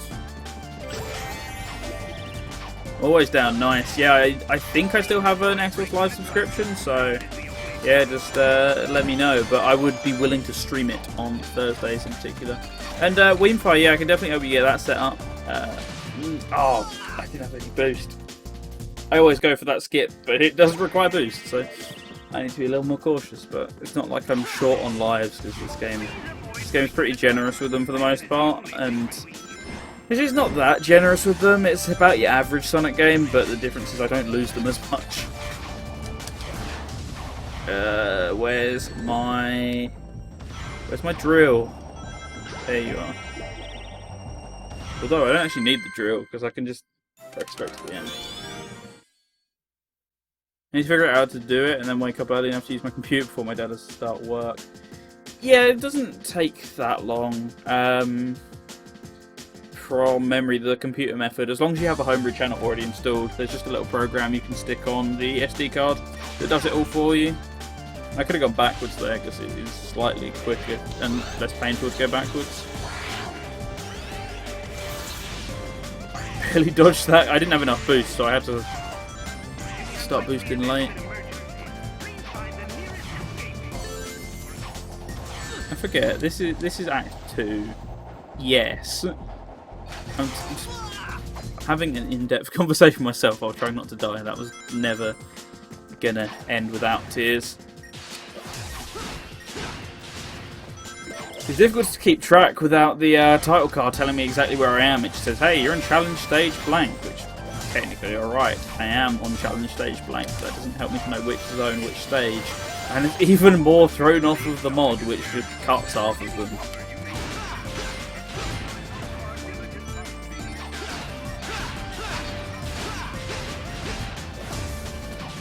Still no boost. If I could have some, it'd be nice. So I need to roost it, etc. See, throw another bone here. There! He was just hop, hop, hop, hop. He was doing his best Shadow impression there, but he wasn't exactly playing ball. And also that was nothing like what I needed to do during that section. Fine. We just take our leave. Can I laser underwater? Yes, actually I can. I didn't think I could. Drill Wisp is so useful underwater because it just makes you move 2 times faster and you can move anywhere you want. And it also lasts an absurdly long time in comparison to the normal drill. It's a shame they had to ruin it in Lost World 3DS. That's the one that comes to mind. Oh, the 3D Drill Wisp. Although, saying that, I think the 3D drill is in Lost World Wii U, so... yeah. Less said about that, the better. Although I do like Lost World Wii U, it's a fun time. It's not a sequel to this game, despite how hard they want it to be one. This game is its own being. Lost World is a different thing. But it's a fun experience, but there's certain aspects of it which are a huge step back from colours, like the wisps. If you could just avoid the wisps. Always do in that game. I don't know why I have a what? What am I trying to say? Well, I have a laser there, because I'm not really sure what use it was. Here it is of use. But Music Wisp is best Wisp. I'll give that one a fat no. And you know why I'm giving that one a fat no. Uh-oh. No boost. Alright, I'm going to conserve it then as best as possible. In some of these sections with this guy, you can jump over him, but this is apparently not one of them, I've learned. And after dying, I just slid to my death. Yes, that's how physics work. Down this huge downward spiral, I just slide on it, and I don't know, I must have magnets in my shoes, I guess. That's really what I can think of if I'm trying to look at this from a logical standpoint. Oh wow, he just didn't bother to hit me there and there. He's just baiting me at this point. We're friends, really. He's just doing this for the cameras.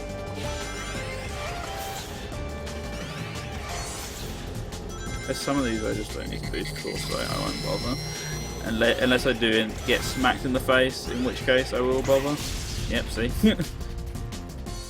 Nice. Is that it for this zone, or is there going to be another one? At this point, I don't know, because we could just do a Starlight Carnival and have one. No, there is a third. Okay, so that was Act 4, I think. So this might be Act 5. What's up, Carlex? How are you doing today? Hope you're doing good, and thank you all for the raid. It's greatly appreciated.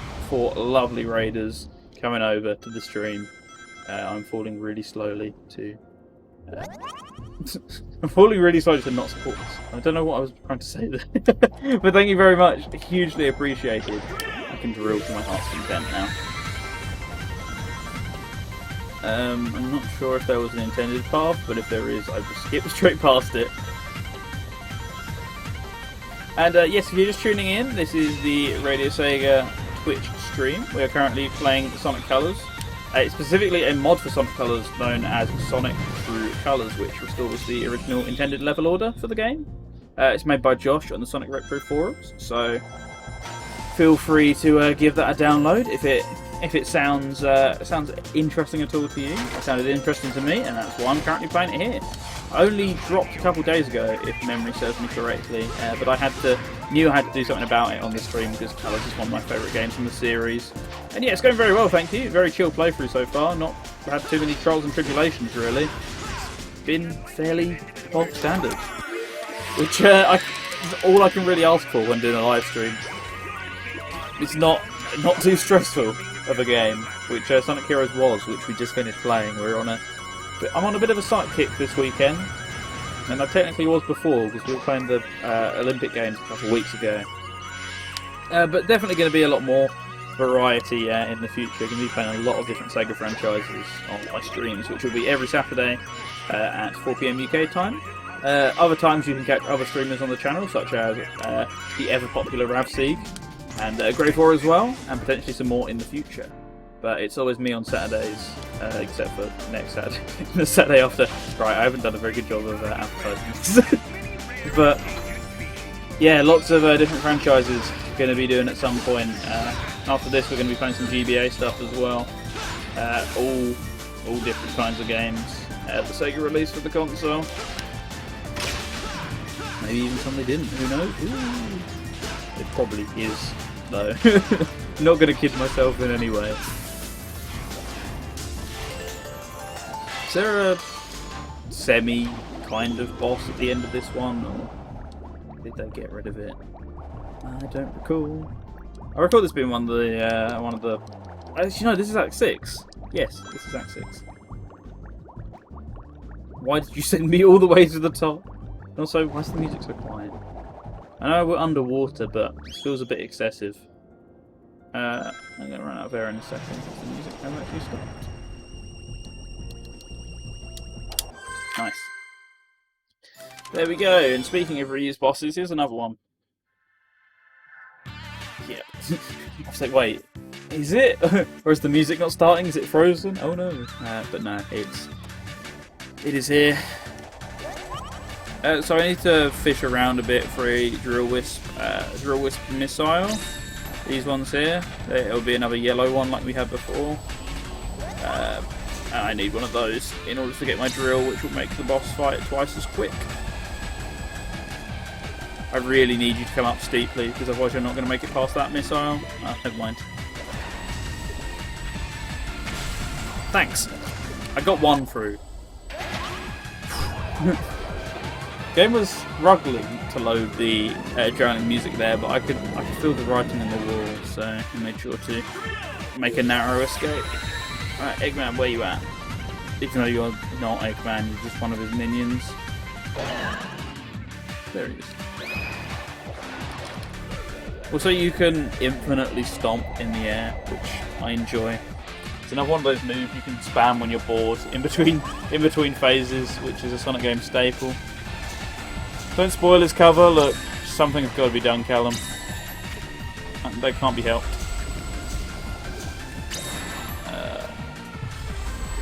Can one of you make it through?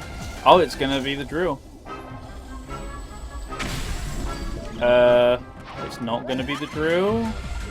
Well, I do want one, so I'm gonna try and bait another one out. I think the truck needs to hit these things, does it not? Yes. If it hits the tank, it doesn't count. Sure.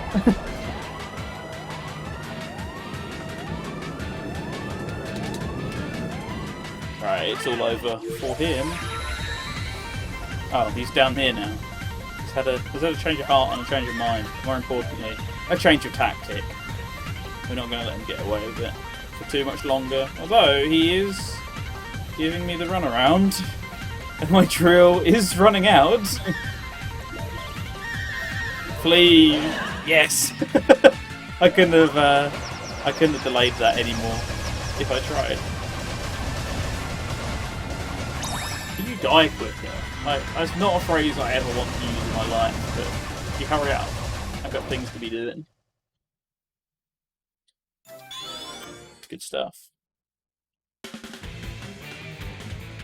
Yeah, so stage 21, 20. Okay, so there's maybe going to be 25, unless this is only a 2-actor.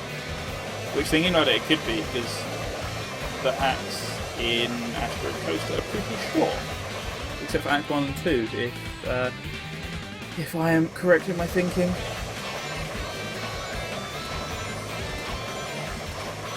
I need to get all these rings, even though there's not too much of a challenge still here. It's still about as difficult as the rest of the game. That doesn't change in the final area either, don't worry.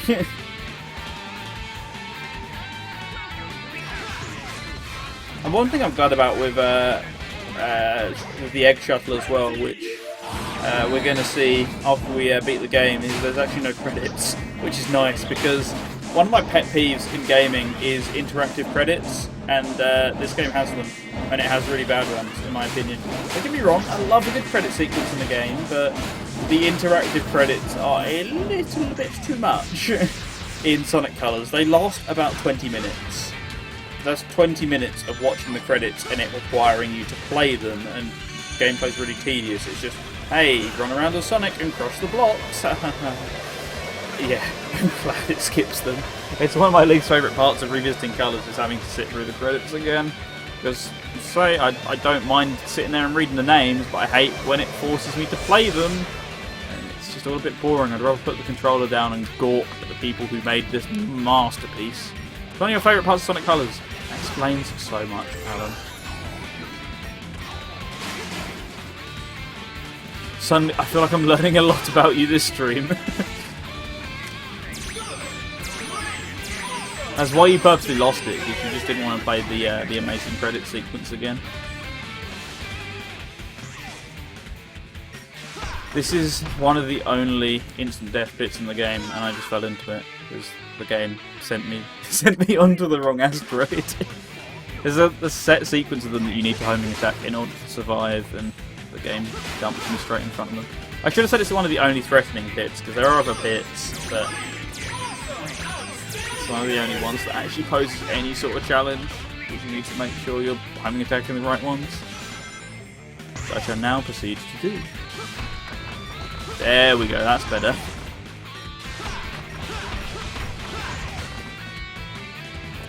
Oh, that was very close to not making it, because you're unscripted in that section.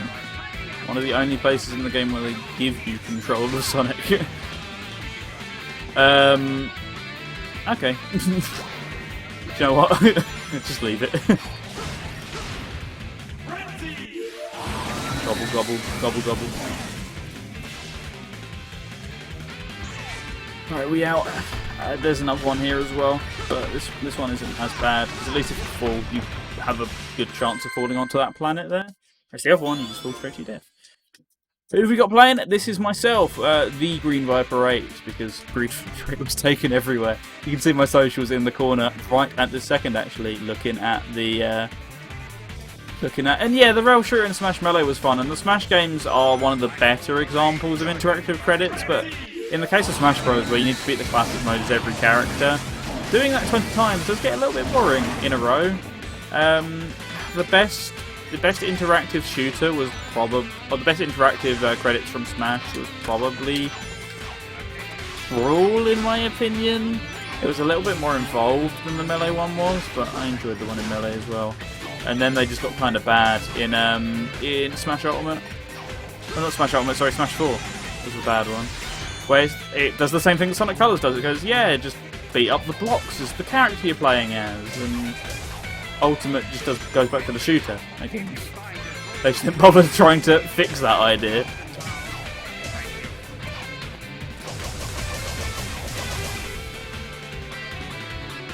Yeah, I hope you're doing good as well today, Super Sonic.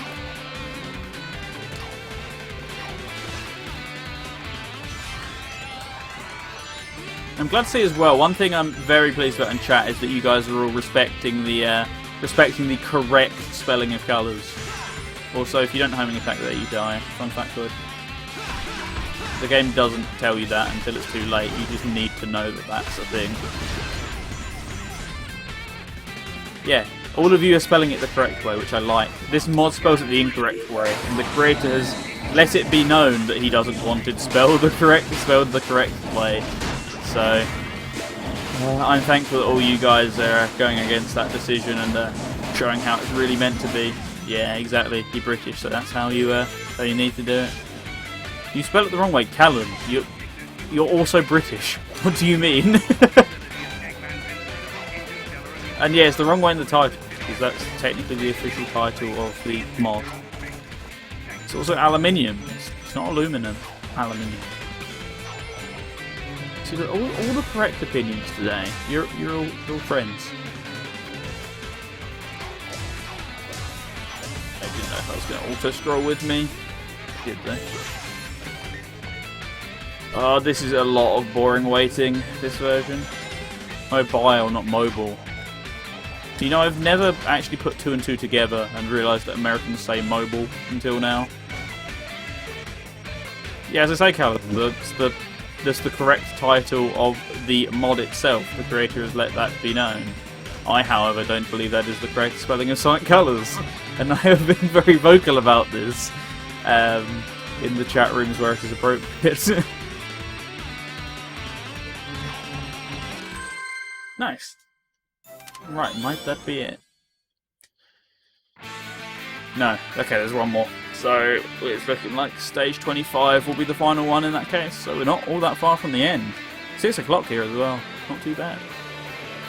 It's 6 o'clock, we're at the end of the game, and this is precisely why I said I'd look at GBA stuff after I'm done. So I've only been streaming for 2 hours, and we're almost done with everything that was on the original version of the schedule that I drafted up yesterday, so hey, we got some spare time, so why not?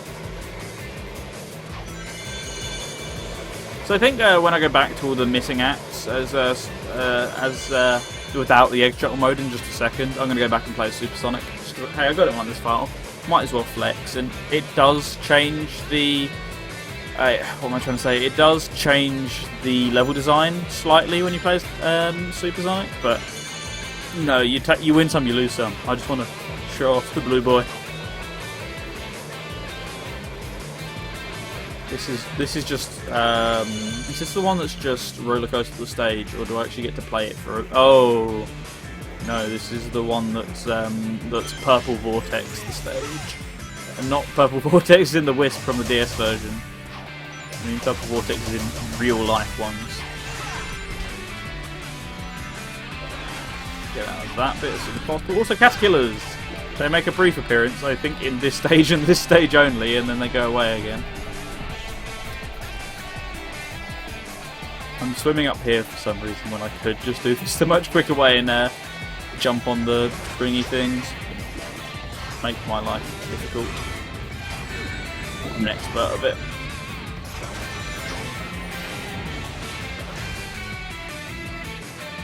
Boost. So I've just got to take out some of these fools manually. Yeah, this is... Actually, is it this section? No, it's not. It's the next water section where we start getting to the weird purple void stuff.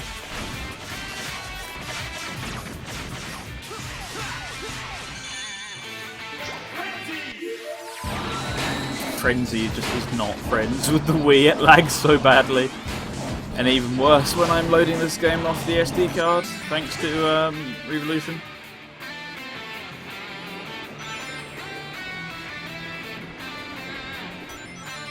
Ouch. That hurt, missing that boost pad, that did. Yeah, this is precisely the section I'm in. It's just overall very odd. How? That was a real ow this time. It wasn't just a internal pain that I'd been showing off. And I think, yep, he does it a third time. There we go, he's down. Out. Is that the end? I can hear the goal ring. Yes, it is. Nice.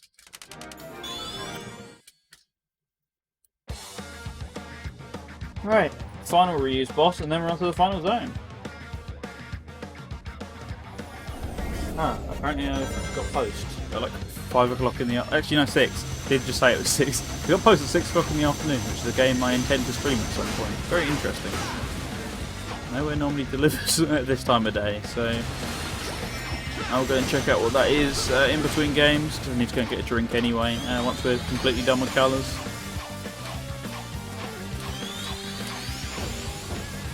I need to watch my step here. I don't have a rocket to use, which is what I meant to do, so I am a bit screwed. I'm just quick stepping all over the place here because it gives me a points bonus. It looks very silly, especially when I quick step into the wall, but hey, it's better than just standing still. There you are.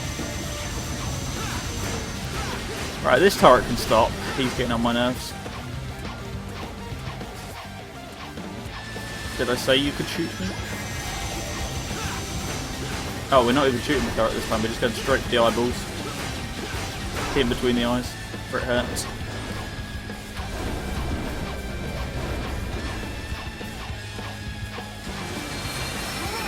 I've done that too early, haven't I? I am a certified genius. Just look how far that shot me up. Oh, I thought it was actually going to give me a 3D and 2D type deal. Because I've overshot that pretty badly, haven't I? Because the game's like, what do I do? Oh, that's right, I teleport you in front of me. Can you give me some of your ring boxes? Because I don't think it happened. Just going to send him into overdrive. Was that just going to flat out kill him? No, I think that's overdrive. Yep. Alright, we're going to have one more of those rocket sections and he should be good.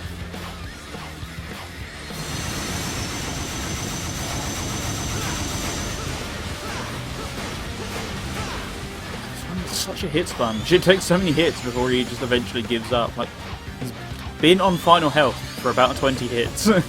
He's like, nope, I'm still going. I'm still good.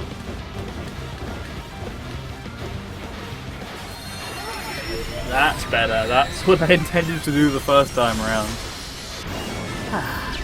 And I got an extra life for doing that. I don't quite know the reasoning behind that, but hey. Just take all the rings I can. Now it's just quick step. Look at that, I'm styling on him. I did so many the game couldn't keep up.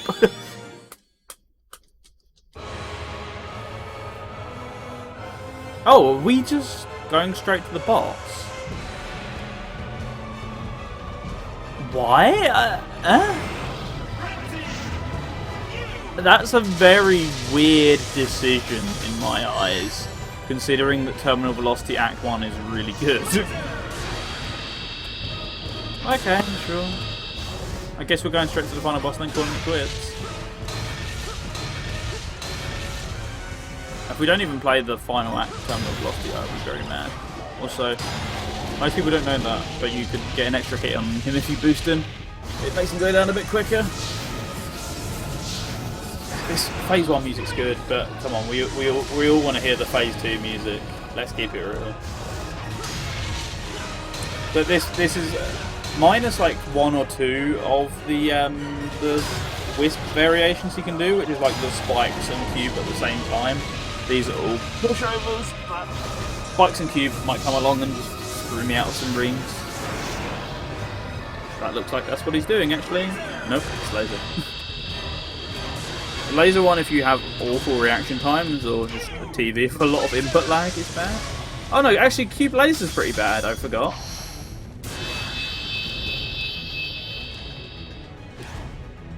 At least I was in a position where I could dodge it. Come on, lunge forward, yes!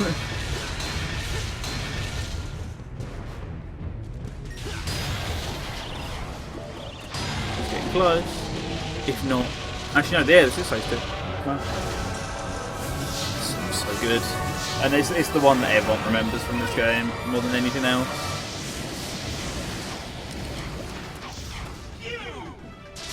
Please don't be Cube and Spikes.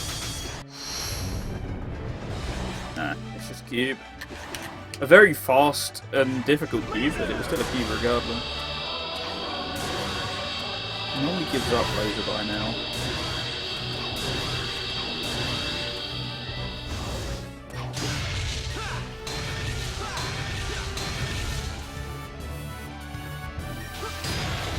Alright, that should be it, if I remember correctly. Yep.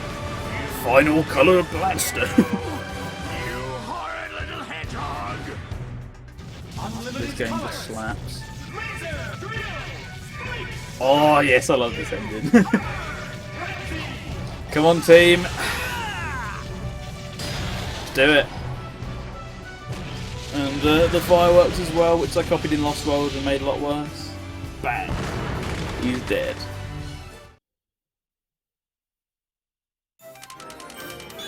Okay. So is this just the runaway, we're done boss? What's that noise? Yeah, it is. Wow. Wait, no, this is actual terminal velocity, is it not? Or no, it's not. It is Act 2. Disappointment.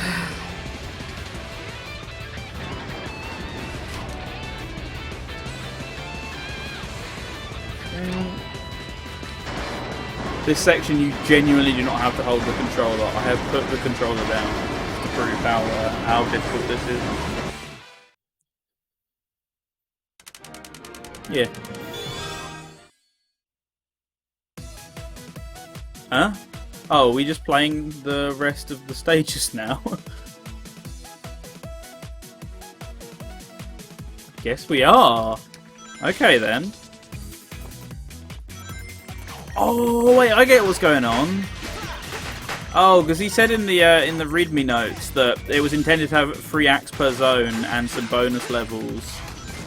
So I guess what's going on here is we're just playing those bonus levels now, and that's the rest of the acts. So it restores the original order. Yeah. I'm down with this actually, because the only thing we'll have missed then in that case is the what's it called? I can't think. This is Act 6, is it not? Yes, it is. How did I stomp directly on the edge to the point where I got stuck on the edge? I don't know.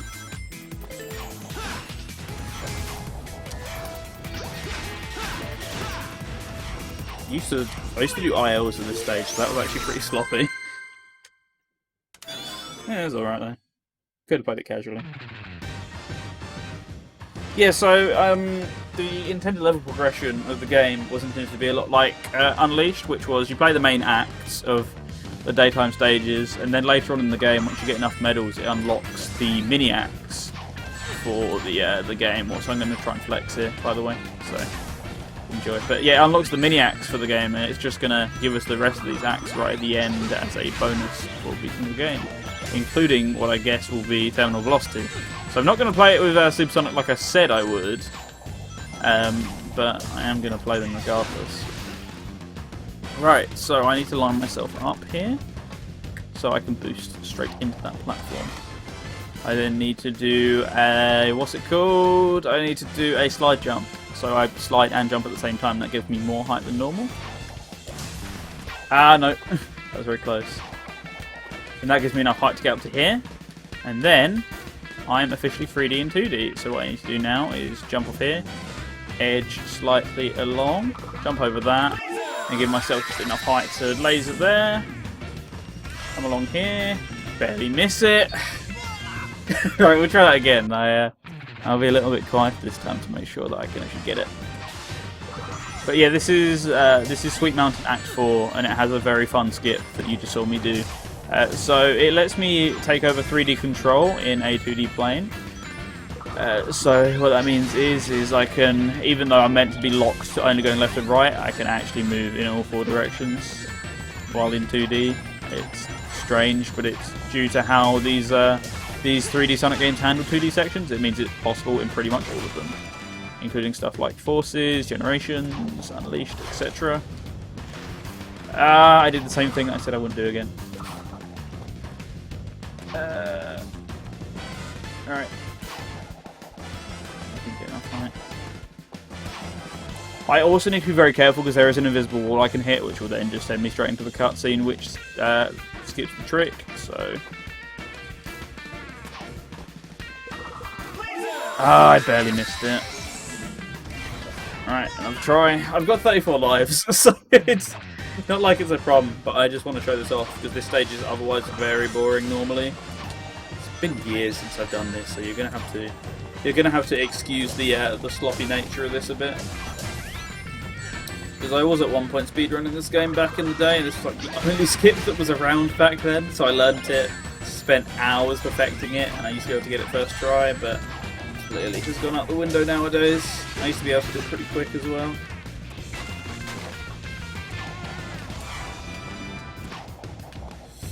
Alright.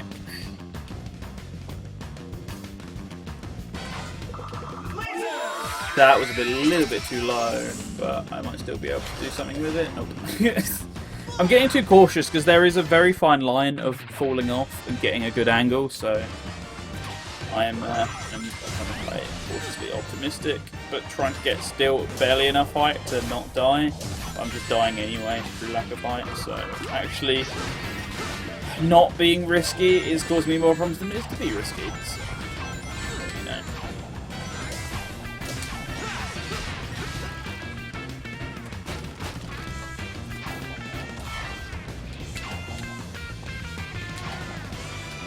Nope. Yes. Alright, there we go. That should be good enough. That was actually more than good enough. So much that I didn't even have to boost into the ring, which I normally would do. Well, there we go. So that was a 30-second trick, which I made take like 4 minutes. On a 2-minute long stage.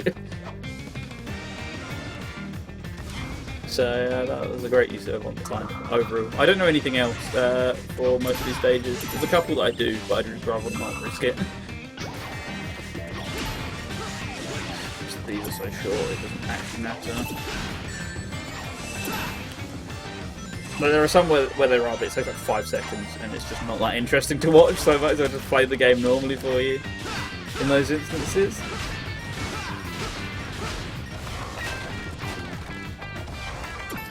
I actually don't know why this one isn't in the main base game, because this is actually a pretty long level, if memory serves correct.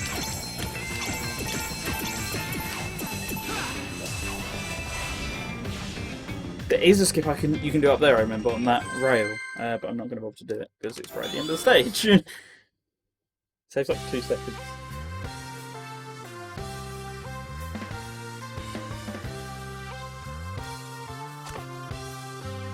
Right, back to Starlight. We've got a lot of stages that we can play in Starlight. So you missed most of them.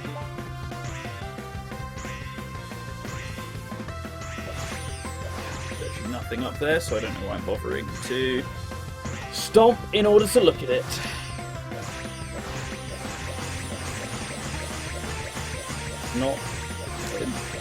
No reason as to why this does the trick sound effect, aside from coolness factor, I guess. But I'm not really doing a trick, I'm just pressing the X button.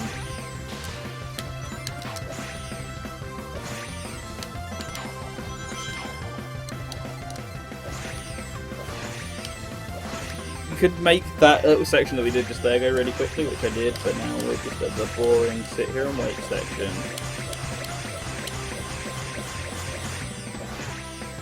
Here's a few auto-scrollers like this that we're going to be seeing in a bit. This is the most tedious of them because the Aquarium Park equivalent of this act is awful. It's pretty quick.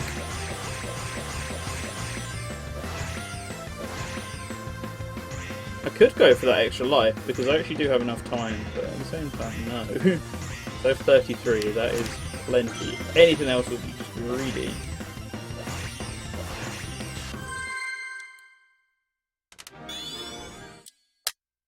Right.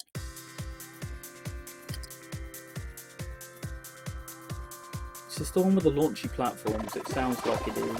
It's not. Okay. Have we just skipped that one as well? If so, that is very silly.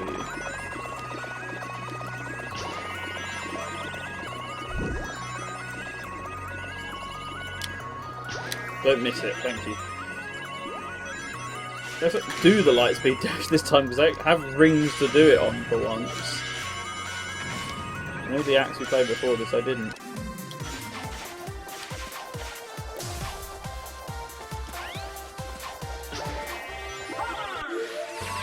Not gonna bother with all that. I'm just gonna go up here because this way is quicker and less hassle-free, surprisingly.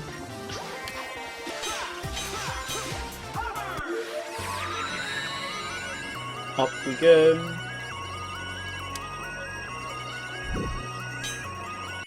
Yeah, I can just skip straight past them.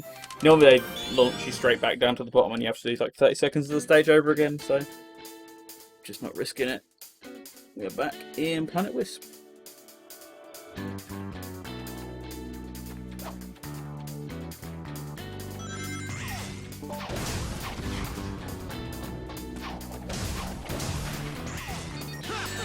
Oh, okay.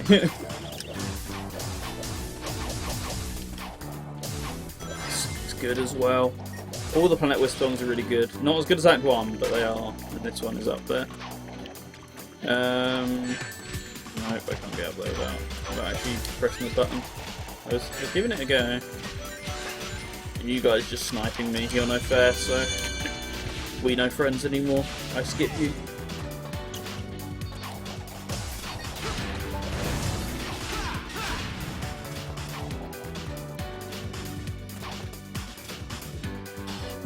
I don't want to keep using the same words to describe this game, but it just... Oh, I'm calm and at one with the world again. After playing that nonsense Sonic Heroes, just here, vibing to the music.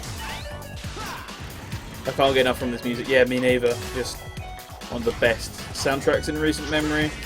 I don't know if I like it as much as Forces or Lost Dogs. They generally feel more what is the definition nowadays of Sonic-y, but for the most part,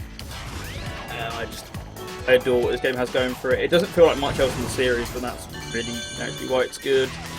And that's why the game itself is good in general. It feels like they went in a different direction after Generations. And the same with Lost World, they went in a different direction after that game as well.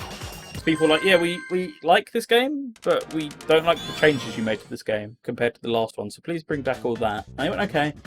And they've continued to make boost games ever since that are less styled like this one, less slow, methodical, and more like, just go fast. Don't think about what you're doing. As well. Always reminds me of the Blue Zone. Great show. Listen to it on podcasting services. If you've never heard it before. One of my favourites. I'm kind of gutted PT's not presenting it anymore. One of my favourites on RS. And this song was always featured on it in the new segment. That's what it reminds me of every time that failed, even when playing the game. And they did something different with Sonic Forces, yeah, because Forces bad, XD, but it's not actually all that different with Forces, but it's a different direction from this game. It's not that far removed from Generations, as much as people say, oh no, actually it is. It's not. It's classic Sonic and modern Sonic go on a boost adventure, which actually is exactly like Generations. Just people don't like to say it's like it, because one of them is good and one of them is bad, but no, it's actually true. Open your eyes a little bit, people. Oh. So I clipped the edge of that cube, and the game said, okay, you got enough momentum in this to just run off the edge if you want to, so feel free to, and I did.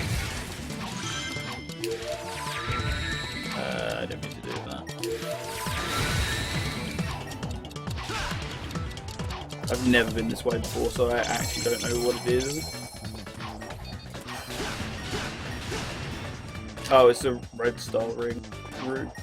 Okay. Ah, that was very close. Luckily that enemy came in clutch. So I was wondering if there was a way you could just jump to the end, but you can't. You've got to do this section. This section was always the bane of my existence when I played this game when it first came out. I know I just messed up there. That was not normally how I mess up. I expected it to be a lot worse than I was. There's a jump there that has a really low ceiling, and I just couldn't do it. I would always game over. But in that case, that was just my GameCube joystick being very loose, and deciding it was going to screw me.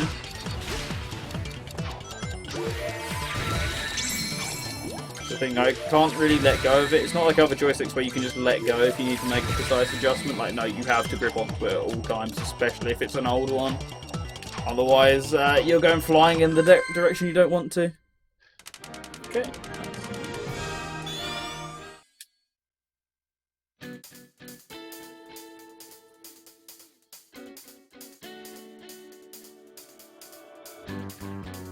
More Planet Wisp, in case you weren't bored of it yet.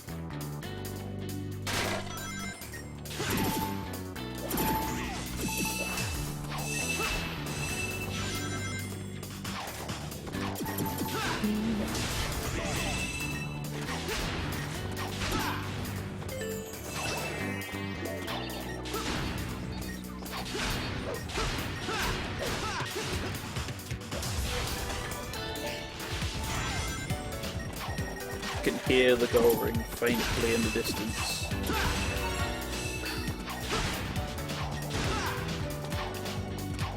I can't also do my normal tactic there of just, was it just stomping? Because that kills me. Well, it doesn't kill me, actually. That's a lie. But it just sends me back down to the bottom, which I don't really want to be doing.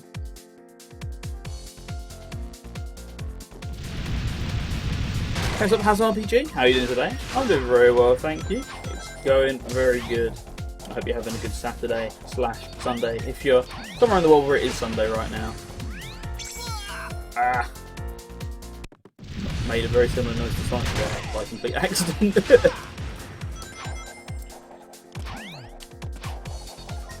I actually quite enjoyed this act, even though it's kind of nothing.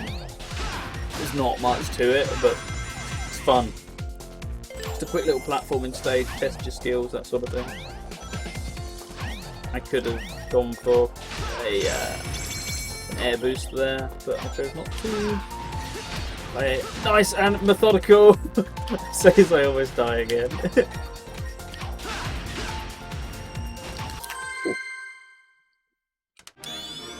Yeah, almost shot myself in the foot.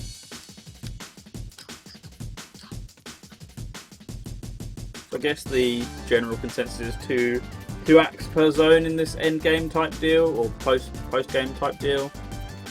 So there's one act from each zone that's going to be missing, minus Starlight Carnival, which just seems to be missing a lot of them for some reason.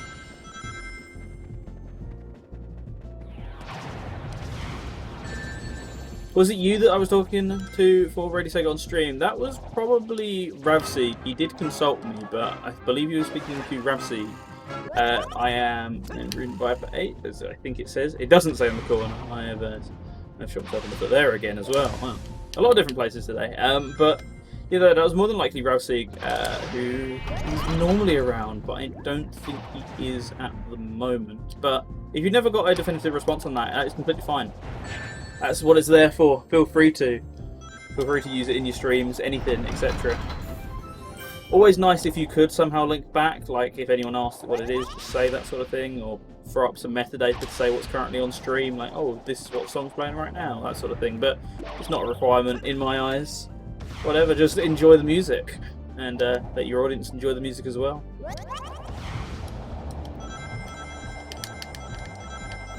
I'm ascending, Father. Come towards the light! That is rather bright, actually.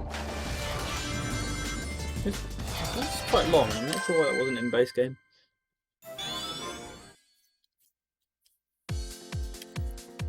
Still in Aquarium Park.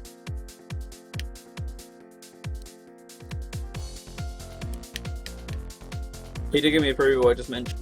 I didn't give him approval, I just mentioned I was going to show him the idea of how to integrate it. Awesome! Yeah, feel free to share it with us, and we'll have a look over it. Well, I just sent it to Rav, and Rav will forward it onto one of us, I'm sure. And yeah, we're getting those sponsorships, Callum, exactly. No G Fuel yet, no what's it? Raycon, and more important, Airbus. That would be an amazing sponsorship deal. Imagine the moolah from that. More importantly, though, no Raid, Shadow Legends. We've already got enough. We've already got enough Shadow as Sega fans. Enough bad Shadow games. I don't think we need to add another one onto that pile. Thank you very much.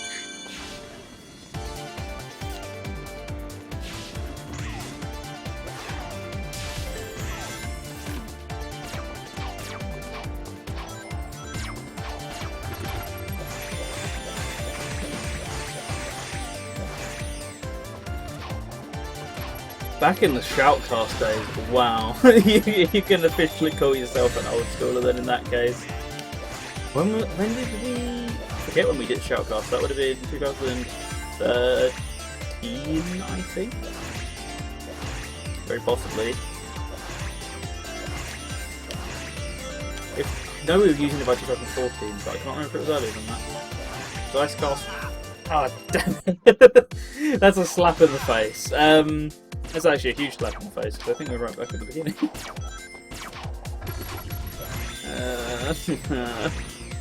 Yeah, but there came a point when Shoutcast just became really insecure.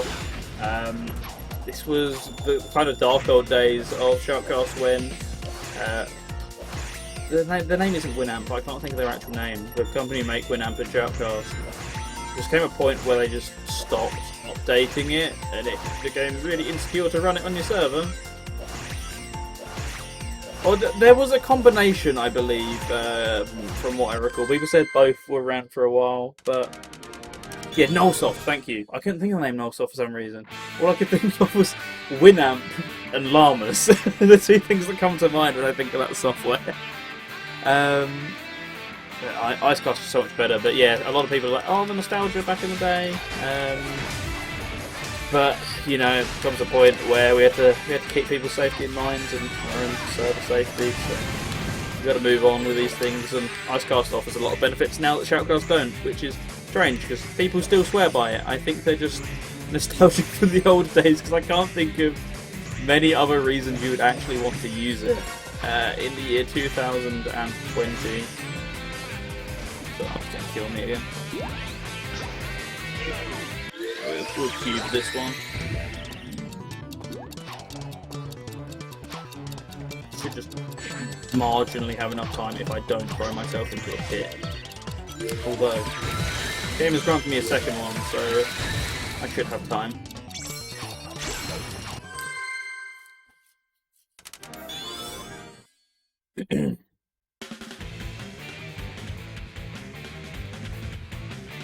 So then, looks like we're nearing the end of this journey. I think we've got this act, and then we've got Terminal Velocity.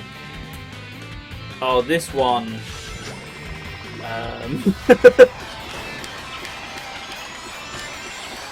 This isn't much of a stage, in any sense of the word. It's boost to win, more than a normal Sonic game is. You just hit these motorbugs enough. And eventually they will die, and then the gold ring appears, and we will celebrate.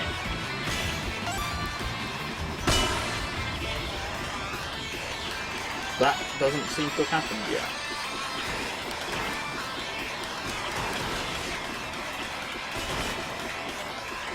I think it's that one here that I'm currently running into. No, it's not. There's an outer ring here somewhere. Come on, don't prove me wrong. Yes, there we go. There's a button that then brings up the gold ring. You can just keep looping that infinitely, and that's a really good... if you're, for whatever reason, score attacking Egg Shuttle, you can just keep sitting there and training the enemies, and you can also chain the quick steps, which are really good for your points. So that's a good place to score attack on normal Egg Shuttle if you're playing that.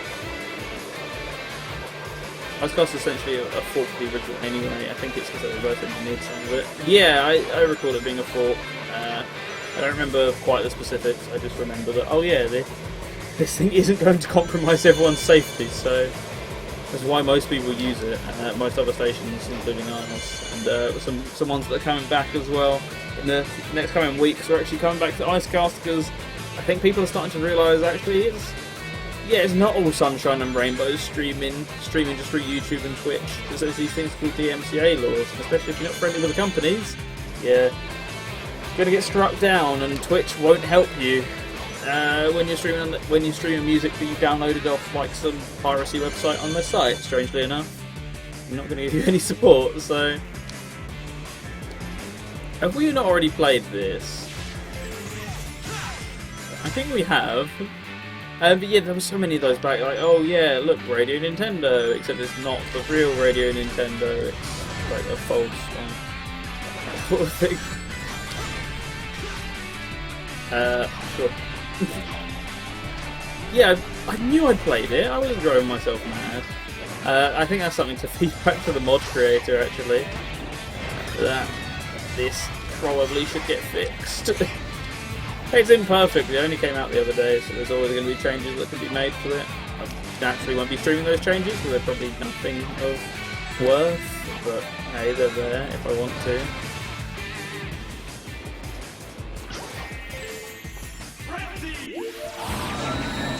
You had like those stations for like Radio Nintendo, or like what the guy's name was, it's like Distify Radio Nintendo, something like that. That all got taken down. There was a bit of a kick-off with all their moderators and stuff, and thinking it was much more legal than it totally was, and it actually wasn't. Anyway, and I think people are suddenly going, oh yeah, Icecast. Icecast is good because people don't tend to strike down Icecast streams, and there's no big entity that will shut you down aside from DMCAs. It's not just like, oh, we're feeling a bit scared that we might get taken down, so we're going to do this as a precaution. Yeah, you've just listed a bunch of names there, Colin. But you don't get that with Icecast, so I think suddenly a lot of people are actually coming back to it. So know when it launches in a couple of weeks again, for the first time in like 4 years, Radio Whirlwind's coming back to Icecast, which is going to be fun.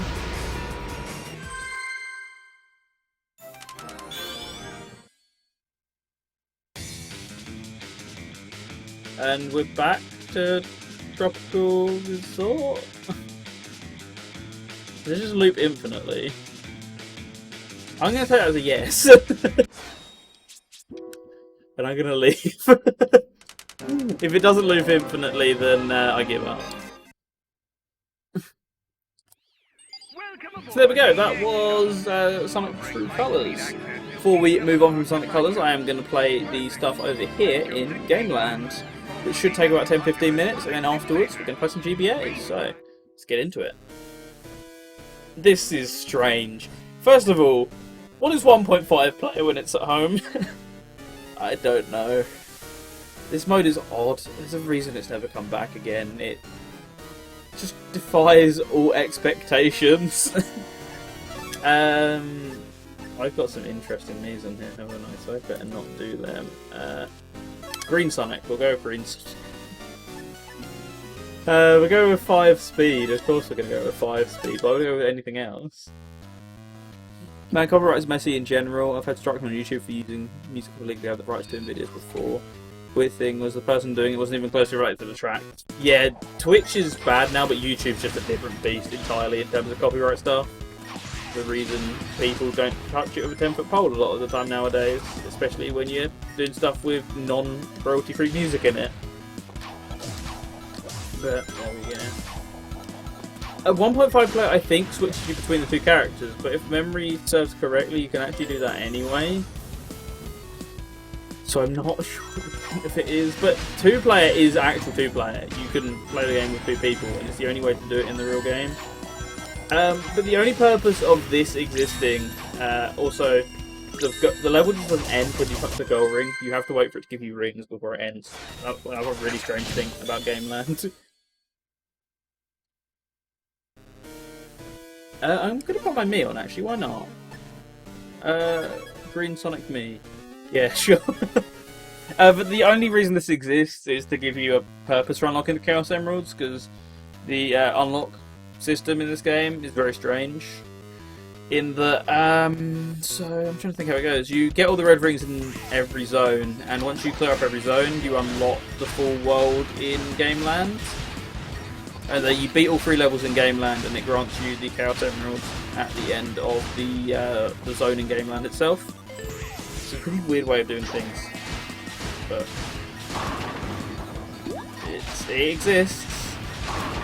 If I had to guess, these were like tech demo levels that they just turned into a full thing, and they gave a strange Japanese coat of paint to it. Because hey, what else are we going to do with these test levels, these untextured test levels? So otherwise, I'm not sure why this is here. This was leaked on an Amazon Japan screenshot, I remember back in the day. They weren't intending to announce this before the game came out, and then Amazon Japan leaked it a couple months before the game came out, and everyone was like, no, this is a prank, right? This is a joke.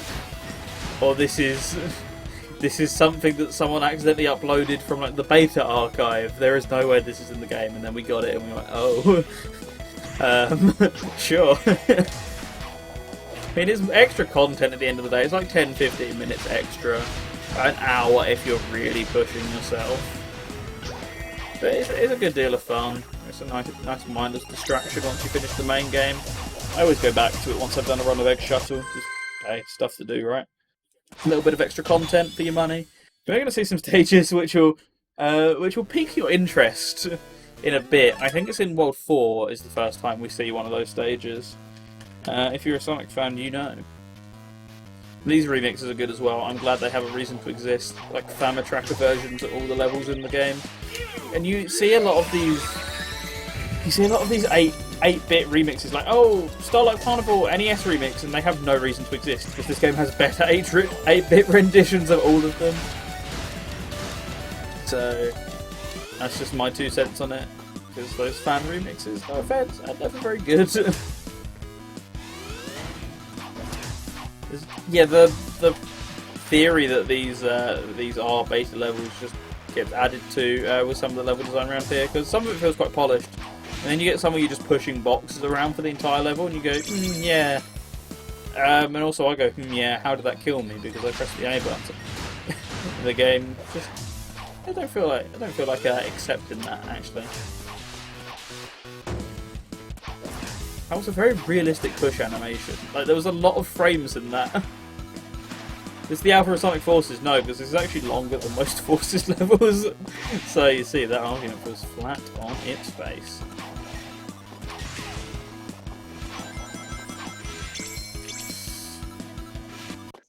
I swear.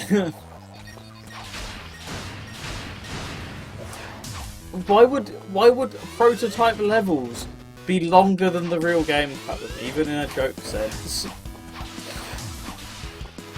Makes no sense to me, even in this joke that I've just ruined. See, the thing is, the control, from what I recall, is actually the same in Game Land if you set the speed to 5. Because you might have seen earlier, I had a speed limiter that I could set, and I could change it all the way from 1 to 3. Once again, not really sure why that's there, but it is. Also, I can hear the goal ring, but I've got another checkpoint, so that suggests I'm not very close to it. They thought the levels would be too long. Well... And one thing I don't get here as well is they changed the HUD. The HUD is different in Game Land than it is in the normal game. That seems a strange decision to me to do. I thought maybe they wanted to add to the arcade / 8-bit feel of it, but... I don't get it personally. Is there anything over here? Yes, I see what you want me to do there. Not that silly. I'm pretty silly, but not that silly. They're the slot machines, they're kind of casino night type ones, and they have a pretty good tendency to take all your rings. So I'm glad I went all the way around them. Okay, on to Zone 2.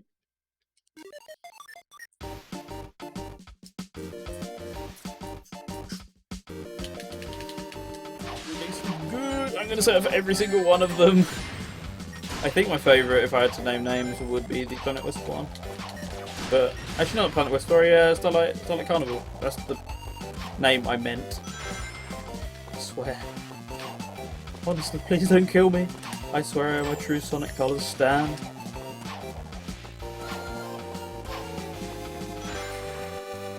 Right.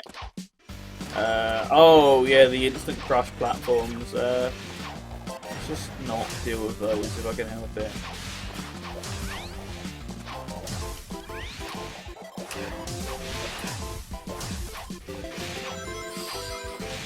Get around them. I didn't know he had a brisk jogging animation. Is that what you do when you're on like 3 to 4 speed?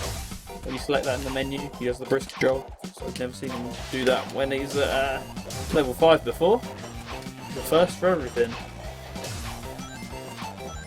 Yeah, unsurprisingly, I'm selecting the fastest option in the Sonic game because I want to finish it as quickly as possible. Some things just don't shock you anymore.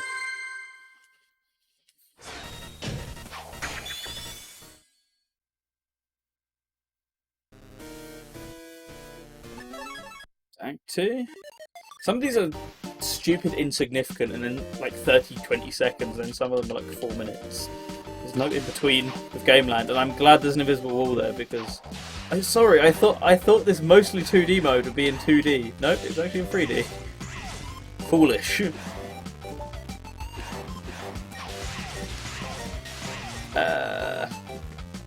Oh, now I'm not on a three-way running track. I guess that's the best way to describe it. I am now free to move about as I like, I say, as I'm about 20 seconds into the 2D section. I should hurry up my words.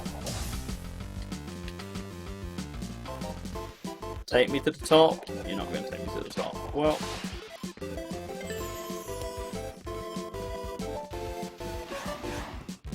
Yeah, just run straight into that wall, Sonic. Also, I think it's a staple that this mode just doesn't give you boosts, because I don't recall a time I've ever had boosts so far.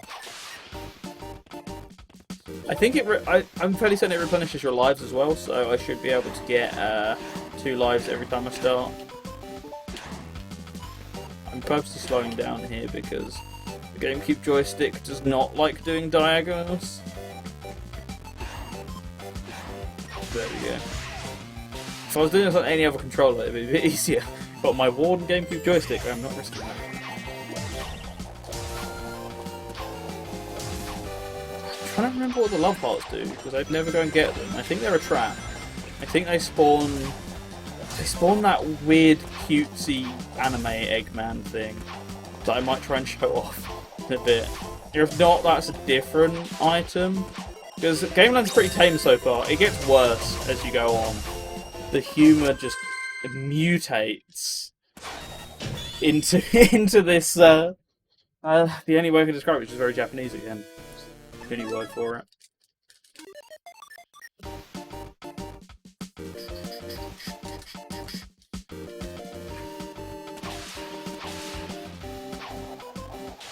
Can I? Nope. Not without boost, you can't.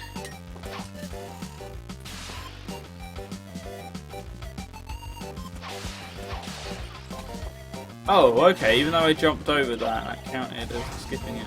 Sure.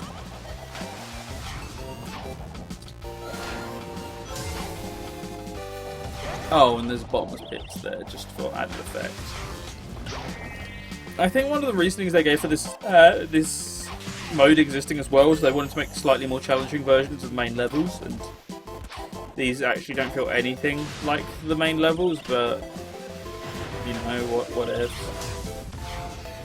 But they are certainly more challenging. But even, I think it's, there was some analogy I heard for it once, but I think it's like Starlight Carnival is the equivalent of Astro Coaster, Sweet Mountain is the equivalent of Aquarium Park, that sort of thing. Because I definitely feel much harder than the base game so far in comparison. Say that.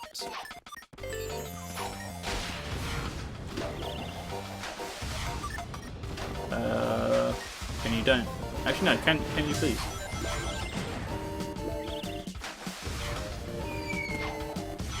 Eggman Sonic Sim is lore. I wish it was lore. Can you imagine if this was canon and the complaints and the crying there would be in the community if they revealed that this was? It'd be glorious. It'd make my year. I've made a decade now. What do you mean? I need my ultra serious story with my guitar riffs. Well, so when I think of Starlight Carnival, I think of black and white grey. Yes. But this remix is good. It might even be better than the original, in my opinion. It's one of the only cases where I think that's so.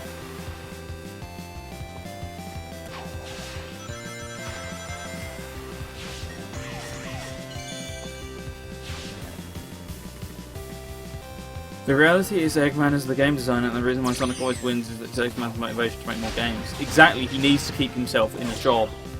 I like your thinking here, Callum. Yeah, or the Transform version, I forgot that stage was in Transform, to be honest, because it's mostly a plain stage, and I tend not to play it when I'm playing online with friends. Yeah, this song in Transformed is really good, but I don't know. This one's making a strong argument so far.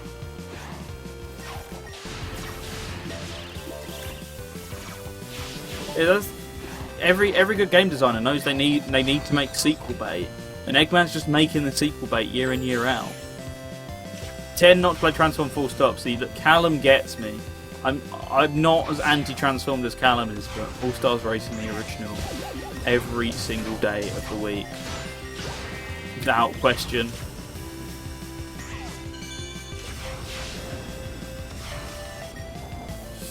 That might have been a mistake, thinking about it. It wasn't. Yeah, but everyone says Transformed is better. It's not really an unpopular opinion. It's just our opinion as cultured individuals. You know, we'll go as far as please stop. I don't agree. You're offending Callum's opinions. Damn.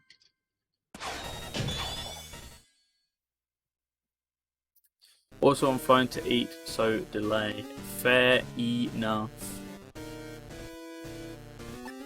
No, it's not the stage I wanted to play. I pressed down on the D-pad, but the GameCube D-pad is useless. Who said it's the best controller ever? But I don't know. It's got a bad D-pad. It's got loud joysticks, which is good in some instances, bad in others. A great controller has no apparent flaws. I'm looking at you, Xbox One controller. Get into my hands already. It's one of the best controllers ever made. I love the PS4 pad as well. It's another one of my favourites, but the only thing that puts that down for me is, like, after years of use, it starts to feel a bit flimsy, whereas the Xbox One pad generally doesn't tend to have that happen. Well, so yes, I did say a bit later on in the game, you might see some acts that look slightly familiar. Yeah, for some reason there's like 3 or 4 stages in this game that have level design that harks back to Sonic 1. And I'm not... Why? There's one that is just flat out Spring Yard Zone later on, but this one just has elements of Scrap Brain to it. Oh nice, I'm dead. I'm not dead. The game had mercy on me. I have had that happen to me quite a lot, to be honest, but or the falling through floors thing, but that is mostly due to the Xbox 360 slash Wii U versions, which are the glitchier versions. That's where I've had it happen quite a lot. The Shinobi stage glitches and the Billy Hatcher stage glitches on every platform. Actually, it's super easy to fall through the floor on that one. Classic controller is one of my favourite controls for almost anything. Oh yeah. Like the tier list, the Xbox One controller, the PS4 controller, and then closely in third is the Classic Controller Pro. Just an amazing controller, the one for the Wii that is. The Wii Pro controller is really good as well, but the Classic Controller is just awesome. They did eventually fix the falling through floor stuff on the Wii U version, but the 360 one's just really buggy. They did bug fix a lot of it, but I remember the falling through floors and other glitches being quite a big problem when it first came out. Wii U in particular, the Wii U version was rushed because they didn't get the dev kits until pretty late. I remember here it being the reasoning from Sumo. They got the dev kits, like, not... I don't think I was ever given a time frame, but it was, you know, not very good. There's Anime Eggman. It wasn't the dev kits play. Interesting. I remember hearing that from inside sources, but it was probably that it was bad and rushed. Which is probably true. Oh, yeah, because, I remember now. Because someone was saying that was partially it, but that wasn't actually the problem with Transformed. So, what I remember roughly hearing was, like you say, the Wii U was behind. I can't think all of a sudden.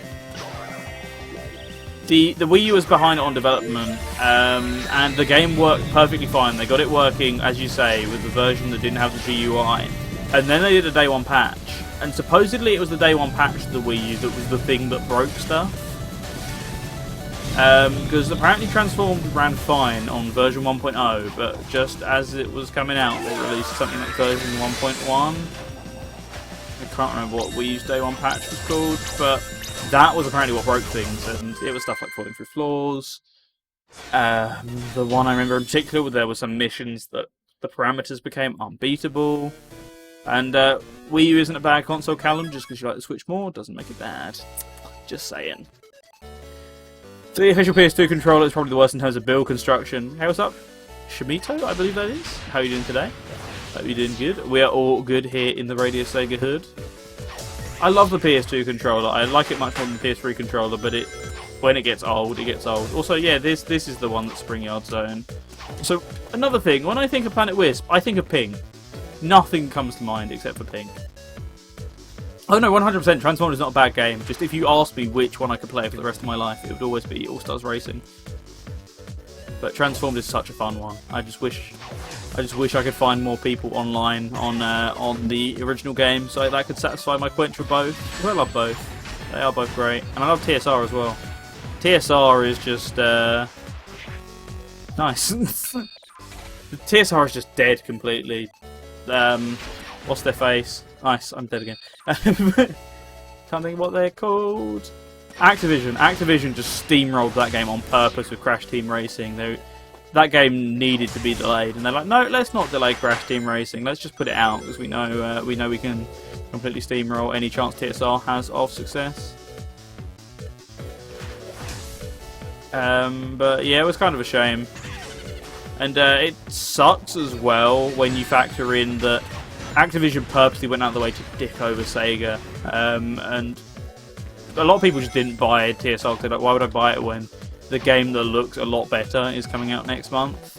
And the thing that was it was already pretty nasty, and TSR sold awfully, and the servers died within a month, and it was a really horrible situation. But the thing that makes that situation worse is that when you remember that Sega published Crash Team Racing in Japan, so they fucked over the company who are publishing their game in Japan a month later. The game which screwed over their own game.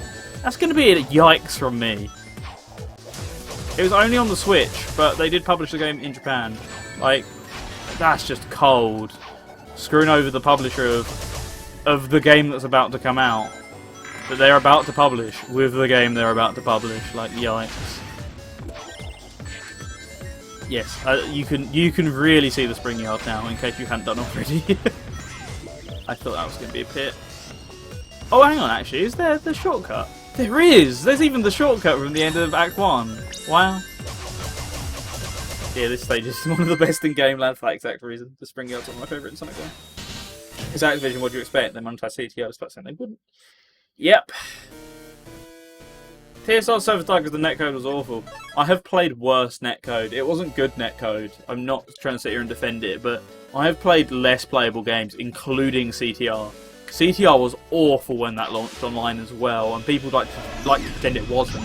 The Switch version you could not matchmake with people. Unless the Switch version you couldn't matchmake for like 2 months unless you changed your connection type in settings. Now, I don't mean connection types in like, oh, change it to the network cable. But no, you physically had to change the protocol that it was using to connect to your Wi-Fi network. And how many people know how to do that? Not many who are probably playing Crash Team Racing at age 5, you know. And CTR, just the community was bad. TSR had an amazing community for like the little time that it lasted. I made a lot of friends out of TSR actually. I still have them all on my Switch playlist, and you know, because the community is so small, there's like Discord servers dedicated to keeping that game alive and arranging lobbies, and I like those sort of comfy communities that online games have versus, you know, stuff like CTR, which was just toxic from day one, in my opinion. I like CTR, I don't like playing it online because the players are toxic as hell.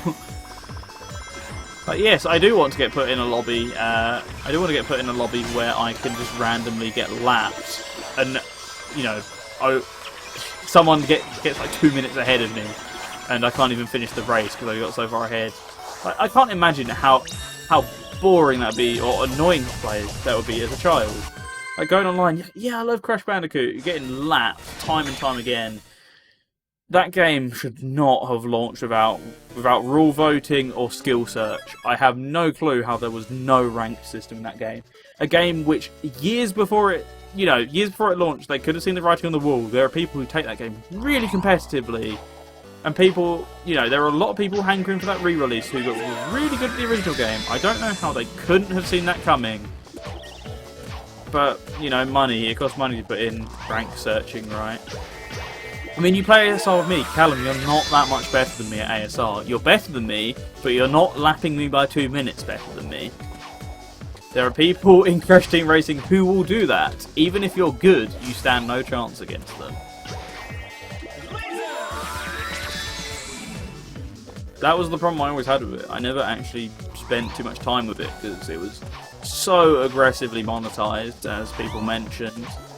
And, don't know, it was just not my cuppa after a while. I love the PS1 original, but I can't stand the community that rallied behind that game and like, oh, get good, like the type of people you hate to play against, or the type of people they hate to play against in other games. But it's Crash Team Racing. Oh, it's my baby. I love this game. I can control people online all I want. It just sucks. I have so many complaints about that game, and it's a shame because I wanted to like it so badly. And it is a good game. Just they've ruined it with all the aspects which weren't like the original. I question how other players can get that far ahead. Something's not right there. And it just ties back into, oh, CTR's the best competitive racer because you get like Sacred Blue Fire and all this other stuff and all these mechanics that you don't know about unless you play the game competitively. And there needs to be a gap between competitive players and non-competitive. Mario Kart has that, like the competitive game of choice, Mario Kart Wii. It has VR search, meaning you don't get put in with really good people unless you're absolutely trying to. And that's the example I always bring up. And even then, if you play in like friend rooms with good people, they'll get like 30 seconds ahead of you at most. And it feels pretty bad. It's pretty irritating to someone get that far ahead of you in a game of Mario Kart. But Crash Team Racing, easily 2 laps ahead of you if you're, it's your first time or you just don't know what you're doing on the track because you haven't sat there and like studied it for your entire life. Just one of those games. And yeah, Mario and Crash are still competing for the most toxic communities. Crash takes the cake for me. It's not Jet Set Radio toxic, but Crash is a pretty bad community full of elitist tryhards. I'm not very good at those games, and I get told that a lot by Crash fans. Like, oh, why can't you just do this? Like, yes, why can't I just beat this game with 99 lives? This game that you've been playing for 20 years of your life. Like, it's not easy. Muscle memory does not make something easy. Oh, but the Crash one's so simple. Yeah, if you played it a million times. Same as I could tell you, like, let's think of an example. Think of one right now. I could tell you, Sonic Colors is an easy game, and it's not Crash 1 difficult, but I could sit here and say this, because I only finished my playthrough losing like 5 lives. It's not a difficult game, but it's not an easy one, especially on your first time through. You're going to have problems your first time through, but...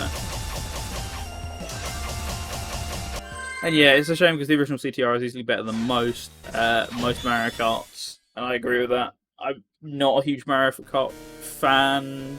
Well, no, I am, but there's a lot of games in that series I don't like. I like 64. I like DS, Wii, 8. That's 4 out of technically 9 games. It's not a great track record.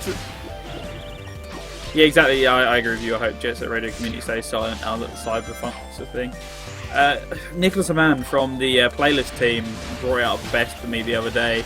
He said they could literally just release a soundtrack CD called Jet Set Radio Free and fans would accept that as the canonical Jet Set Radio Free. I feel like people don't actually care about the game, they just care about the music and aesthetic. Which is a shame because the game is the best part of that game for me. And hell, the music's pretty good as well, but I've said this before and I'll say it again. The Hideki Naganuma stuff, which people circle jerk, is not my favourite stuff in the game. In fact, it's actually far from it. Hideki Naganuma stuff's good, but he's not my favourite artist in the series. There's a lot more. I'd rather listen to all the Guitars Vader's stuff. I'd rather listen to all of the Latch Brothers stuff. There's a lot of artists in that series that I prefer to Hideki's. He's like worshipped as god, and because he's like the only person on the soundtrack according to the version that's on Spotify and iTunes, etc. Most people accept it as gospel that it's only his music in the game. It annoys me to no end. Generally, don't think Mario Kart started getting good until at least Double Dash. Double Dash, in terms of like presentation, I'd agree, but I'm just not a fan of Double Dash. The controls are awful. People would always try and tell me otherwise, but I've just spent years trying to like it as a GameCube fan and a Mario fan, but nope. I just never feel it in any sense of the word. I don't gel with that game as much. I love the concept, but I just don't get on with it. See, I like Birthday Cake as well. Yes, the screeching is irritating, but as a song, at least it has lyrics and it's pretty catchy. I've heard worse songs in games before that people will lap up all the time. I didn't mean to select that, by the way. Just so you know, in case you were in the slightest bit curious. I have no clue how long we've been on Gameland so far, but I said it was like 10 minutes, and I definitely don't think it's been 10 minutes. I think it's been a lot longer than that so far, actually.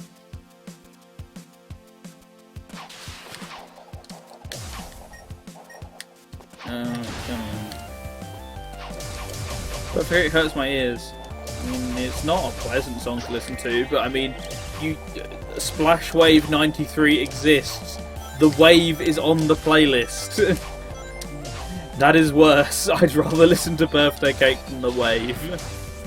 Don't worry, I don't have to make that decision because I hear the wave on a daily basis. So, yeah, thank you, game. So I don't have to make the difficult decision of deciding which one I would prefer to listen to that day. Birthday Cake, however, I only tend to hear when it's actually someone's birthday and someone plays it for a joke. You like Splash Wave 93? No, you don't, Callum. Stop convincing yourself you like it. You like it for the meme. You don't like it as an actual song.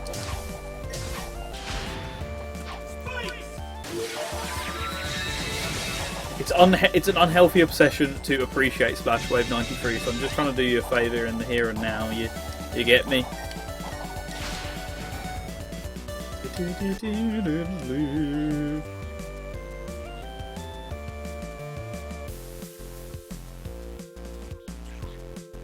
Where am I meant to go? Oh, I'm meant to kill these two, I guess.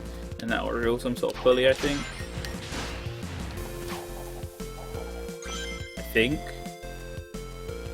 Do I? Yeah, no. But it opens up a trap. There we go. Third time charm. Passing Wave 90. No, you're allowed to like Passing Wave 93. It's just Splash Wave. Splash Wave and Sonic Control. If you like either of those, you're probably a certified serial killer. So that's why I'm trying to get you out of this phase. And it is a phase, I can confirm. Are we just going to do this continually? There we go.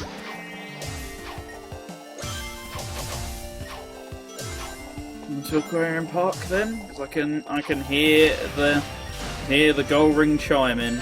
I can hear the guns shooting. Bang bang, bang bang bang bang bang. Don't expose me. I mean, it's a pretty bad thing to be exposed for.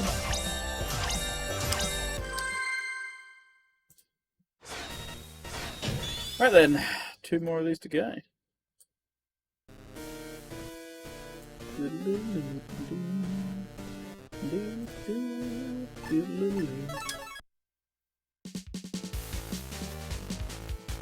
The bass on this, I haven't heard this for years.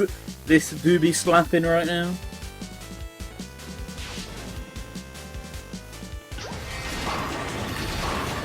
I know what you're referencing and I really don't like it.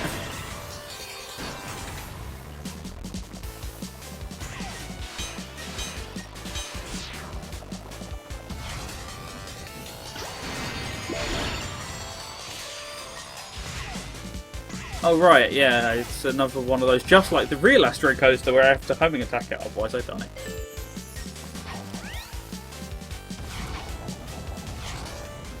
Oh, there's an invisible wall there to stop me doing exactly what I just did.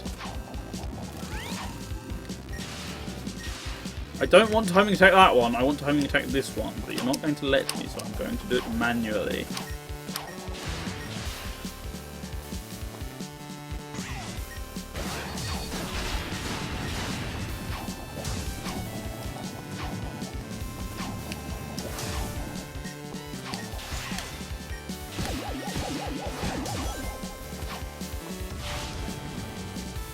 Is that it? Nope. It was just looking like it was it.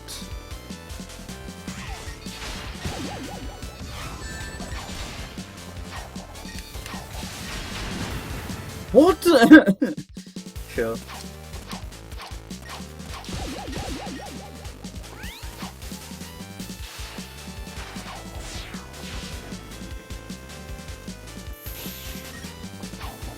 Going back to earlier, I think if Techie made it Twitter post containing only was Jet Set Radio 3, fans would accept it. Yeah, honestly, the word of gospel was spoken, so therefore Jet Set Radio 3 is officially out. But I am actually looking forward to the Bomb Rush Cyberpunk, because I love Team Reptile. People only recognise them as, oh my god, they made Bomb Rush Cyberpunk, but please play Lethal League Blaze. It's Smash Bros meets fighting games meets Pong, and aesthetically Jet Set Radio Future is just a mental game.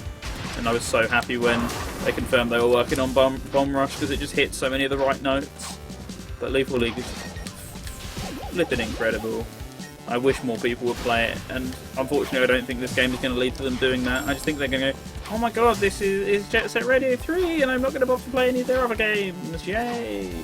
Which will kill me inside, because we desperately need more Lethal League players in this life. There, you let me ride the pulley thing.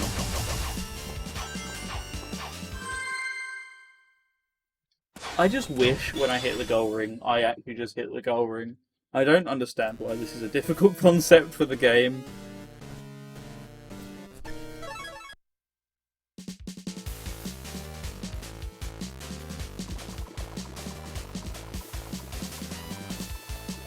I just had to check what's going on there. Played Lethal League once and it isn't for me. Fled. That's all I can say in response. It's a good game, especially when you're playing it with mates. Normally drinks have to be involved as well, just to point that out. My one memory of actually playing it with friends is just something I can't talk about on this stream. I say friends, I use that term very loosely. The word that actually should come to mind begins with C. I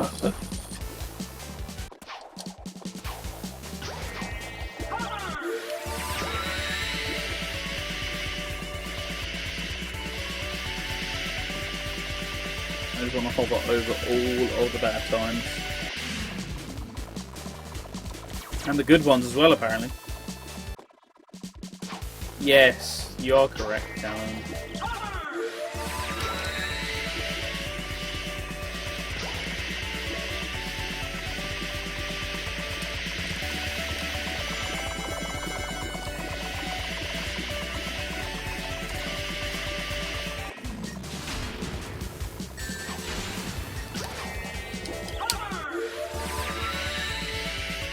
Not got anything to add here. All I am doing is just flying over this stage. Please don't kill me, please! Never mind.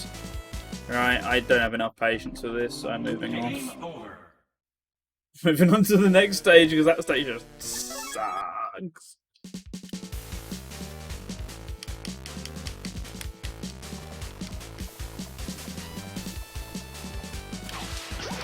Oh great, another stupid thingamy, can't think of his name, stage. I don't actually care enough to remember his name. Oh, so yes, the Fluffy Bird stage. It's the only thing I can think to describe this.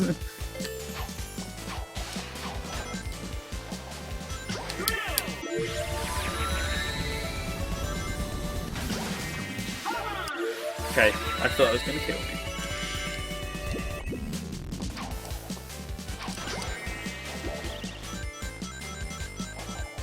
Yeah, it's a good thing I'm not bored of hearing Reach for the Stars yet. Yeah, right guys?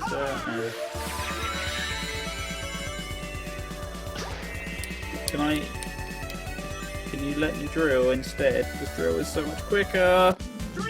Thank you.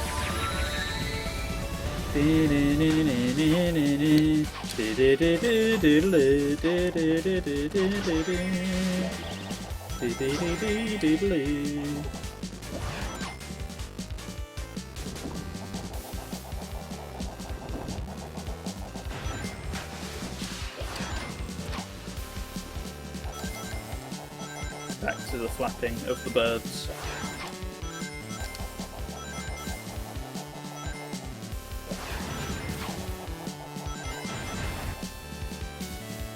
I wonder how much money they were paid for that song. Probably a lot, because it was Cash Cash, and Cash Cash even back then weren't very cheap.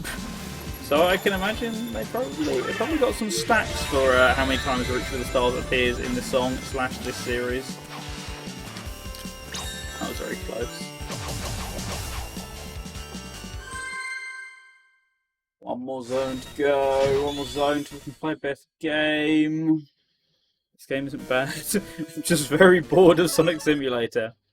So they should call it Sonic Anti-Stimulator because I'm not very stimulated anyway so far. Thank you. You come for this sort of comedy on this channel, I'm aware.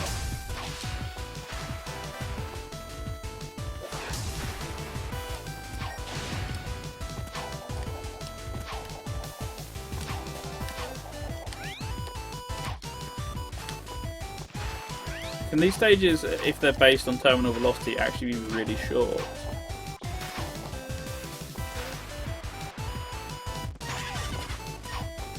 Johnny Hedgehog seems to do anything for Sega. That made no sense. What?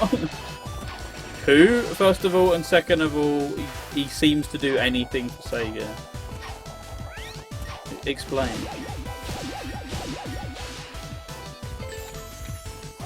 Nice. Nice again.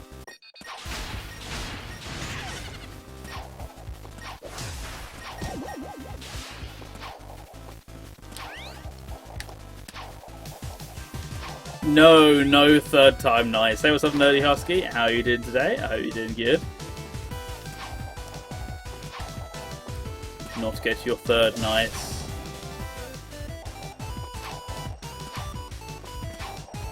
I can hear it. It's faintly glimmering in the background. There it is.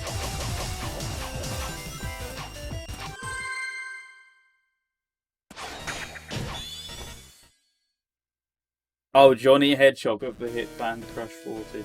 Yeah, well, he's too busy crying at the moment that they didn't let him have a song in the Sonic movie, even though it wouldn't have fit anywhere in the Sonic movie. I mean, hey, we got Lil Yorty on a Sonic track. Yay! Let's go. Let's just get it. Let's just jump right into it. Lil Peep sadly couldn't feature, so you win some, you lose some, right?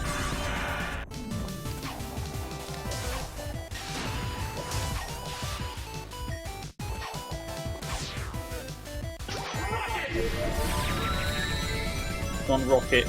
Bring me to victory. I can't stomp for some reason. I have to do the slow as hell air dive whenever I come out of the rocket animation now.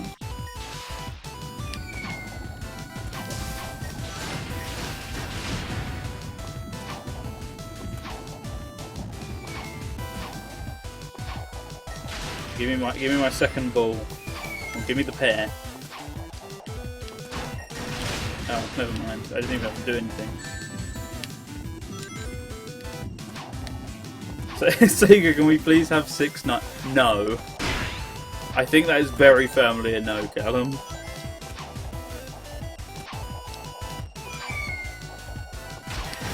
Can't believe he actually still exists after that.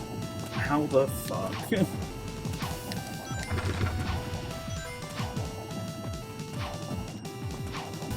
Come on, enough of this auto-scroller BS.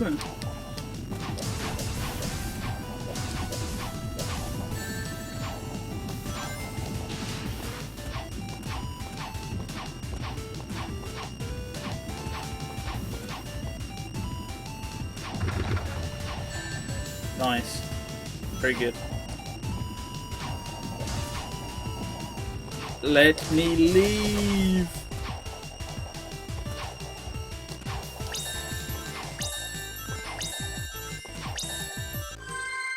Back on PC, so no delay now.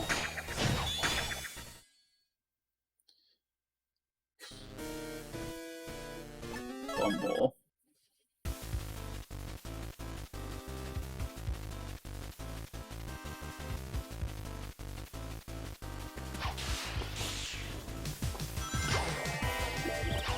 Skittle the Hedgehog.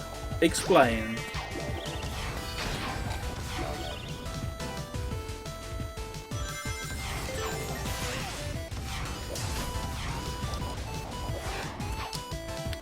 I definitely don't want Rocket, I want Drill. I was saying that, I might want to take back that statement. No, I don't. I'm actually cool with Rocket now, we're good thanks. You know what? We out.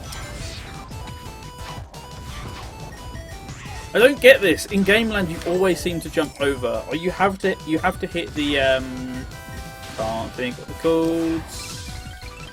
You gotta hit the checkpoints directly on the head. As in, I don't know. Brain fried. You've got to run directly into the checkpoints. Unlike every other Sonic game, you can't jump over them and have it count. Specifically in Gameland, it seems you have to run into them, which I think is very dumb logic. That's what I was trying to say.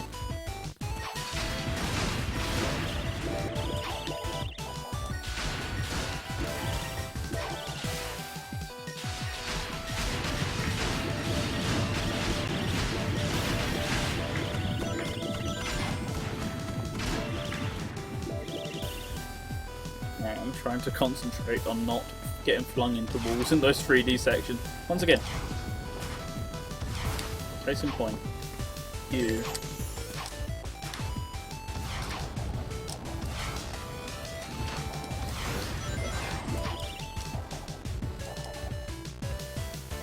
Is there any wisps around here that I can possibly use for my collection? No.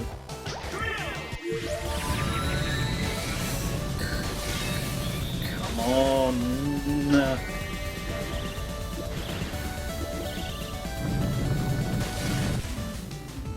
Right, we're done. So I guess I'll use Rocket instead. Let's see, I changed my mind. We're actually mates now. But that cooldown time right here. Oh boy.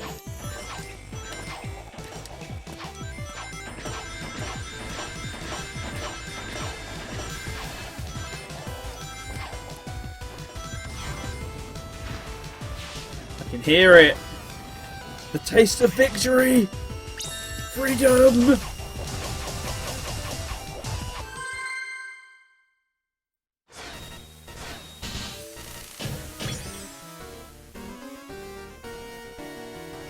Hooray. There we go, that was Sonic Colors, and specifically that was True Colors, the mod of the game as released by Josh on Sonic Retro. You can check it out over on the website itself. You can get a download link, and you can check out my YouTube video, youtube.com/ I believe Green Viper 8. If not, just search for me, Green Viper 8. On there, where I actually have a link to how you can play this on real hardware. It gives you a couple of XML files and tells you exactly all the software you need to install in order to make this work. With that in mind, I'm going to be doing about 20-30 minutes or so of GBA stuff before I call it a night, because there are some people afterwards that I want to raid in about half an hour or so time. So we've got plenty of time to tuck in some GBA stuff, and then I'm going to hand you over about 8 o'clock to someone else. And then at 9 o'clock we've got some shows coming up on Radio Sega. So give me just about 5 minutes. In the meantime, feel free to request some stuff on the 24/7. I will actually get that up for you now, so you can do just that. And go and grab a drink, and I'm going to get the GameCube set back up again so we can play some GBA. Right, there we go. So, nope, it crashed on me again. Nope, we're back, I think. Right, let's come back over here. And we'll be back in about 5 minutes' time. See you then, guys.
see I have picked an amazing time to come back. Hey, so we're back and we're about to play some GBA stuff. So you might be able to see I'm here in my flashcart menu. Less said about that, the better. And we got plenty of games. Not all of them Sega. That doesn't matter because we're not going to play them. But we got plenty of Sega games here that we got some chances to go through. Before we go any further, I am going to just change the title of the stream, however. If I can spell.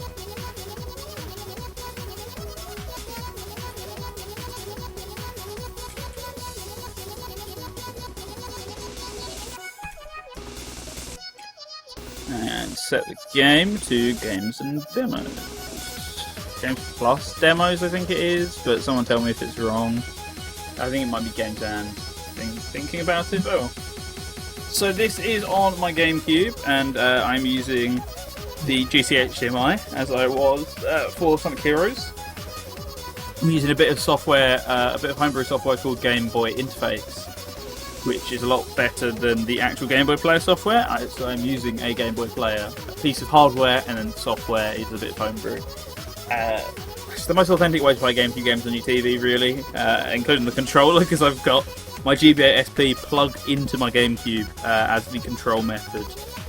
I don't think it gets much better than that, does it? So, anyway, I am going to look for a game. I think it's best that we start off tonight getting the Sonic games out of the way, because I've not got much time at the moment.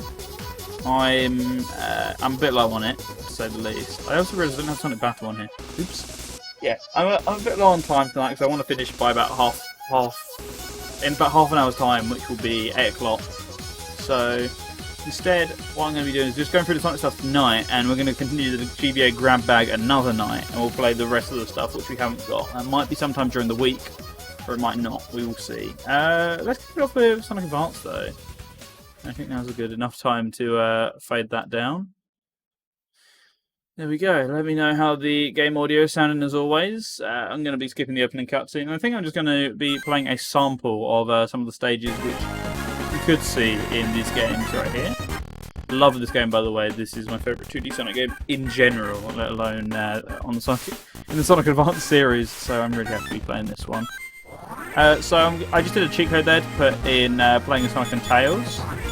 So that's what we're going to be doing. I'm trying to think of a zone that I want to play, and I can think of one straight away. Egg Rocket Zone. Hell yeah, this is awesome. And it's also very quiet on my end, so I'm going to turn this up. There we go. This zone is amazing. So it's the exact opposite of what a Sonic Zone should be. The timer is counting up. Oh, sorry, it's counting down. Time is counting down, so you actually have a time limit, and you've got 3 different sections. Each one gives you about 5 minutes time, and you just got to get to the end using all your trickery. And it's one of those stages that you're using everything you've learnt throughout the game so far. So it's just a really nice way to cap off the game. And like Sonic Heroes, I was saying, I wish I wish Egg Fleet was the final level rather than Final Fortress. I wish Egg Rocket was the final level rather than, I can't think of the name of it all of a sudden, but the actual final level. It kind of sucks. I just realised this is actually too loud on your end now, so that should be a bit better. Yeah, it's going to be all over the place with all of these games just due to how the Game Boy Advance sound hardware works. Some games are louder than others. So this was actually, if you're believing the Japanese dates, this was the first Sonic game released on a non-Sega console, being released on the GBA in 2001, and then 2002 elsewhere, along with Sonic Adventure 2 Battle, which came out a few days later in Japan, and it came out around the same time in the US and UK and EU as well, as it did. I don't know. They lined up the releases of both in both regions, basically. But it was 2002 in elsewhere, and it was 2001 over there in Japan. So technically, it makes it the first. But yeah, I just adore this game. It's a great rendition of a Sonic game by another company. It nails all the good bits about classic Sonic. Only complaint is a couple too many bottomless pits, my liking. But it's one of those games where once you know what you're doing, you've kind of got a grip of the level design. You know how to avoid the bottomless pits. and it's a lot more fun as a result. And it's just a great take on a 2D Sonic game, in my opinion. You know, no nonsense. Just plays like a classic, unlike the rest of the series, which did its own thing. Sonic Advance 2 and 3 were completely different games, but Sonic Advance 1 and 2... Oh, Sonic Advance 1, sorry. Yeah, I appreciate it for sticking to the classic formula and nailing it. Better than some of the actual classic games like Sonic 1, in my personal, humble opinion. It's not all that humble, but yeah, you get what I'm trying to get at here. Really good soundtrack as well. Looks very nice with the GBA. I think this is the nicest looking of the Advance games in terms of sprite work. It just looks like an evolved version of the 16-bit games, and I enjoy that. Once again, the other two go off in their own direction a bit in the art direction department, but this one just feels classically inspired, even if it's got the modern Sonic design on it. It feels like they put a lot of heart and soul into many aspects of this game, even if it was dimps who are pretty despised by Sonic fans now as it goes. This was back when they were pretty well liked, before the days of the stuff like the Sonic 4 series and all that gubbins that just ruined their reputation. The handheld version of Generations, the handheld version of Lost Worlds. It was back when they were liked, when they made their own original games that weren't just tie-ins. And they were damn good at it, to be honest. I miss some of their games quite a lot. Okay, I've done this stage so many times as a result of having 100% of this game this week that I know that you can't run off that spring from the right, if that makes any sort of sense. You need to actually run at it from the left, and then hold right, and then hold left again, and that actually gets you enough speed to clear the gap. Don't ask me why I memorised that, because it was painful. I've not been doing too badly on Egg Rocket Zone so far. I think it's just where I've played it so many times that I'm just master it. It's firmly in my muscle memory at the moment as a result. I wish I was playing this on a real cartridge, because I am noticing some emulation issues as a result of the flash cart, but this game has some weird visual effects that are probably the cause of that, which most of the games that we're going to be playing tonight aren't. And I say most, actually I mean all. All the games that we're going to be playing on this GBA Grabbag aren't normally meant to be like this.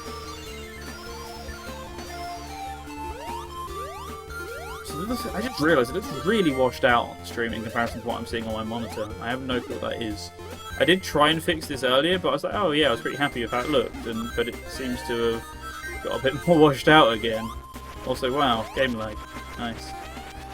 I don't know if that's, once again, as a result of the flash cart or not, but I've not had too many problems with this thing so far. Nice, I wasn't even holding the control pad there and the game just played itself for me for a second. I didn't quite get the momentum off that jump, but yeah, physics feel really good. It's got it nails the slope test, which is if you roll down a slope, you should gain more speed, you should lose speed. Just good momentum off your spin dashes, good momentum off your run. It doesn't give you too much speed. Also, some good new moves that you're not really seeing me do, because I don't actually need to do them. You've got like the somersault here. You've got the mid-air dash, which is useful for gaining some speed. It does the thing which all good classic games did, which is they enhanced on what came before them. You know, you had Mania, which added the drop dash, although if you want to subscribe to conspiracies, it was actually from Sonic 3. Ooh. It's not a conspiracy, it's true. But yeah, Mania had the drop dash, which it introduced. Sonic CD had the peel out. Sonic 2 had the spin dash. This has the mid-air dash, which comes in handy in some situations. There we go. That was Sonic Advance 1.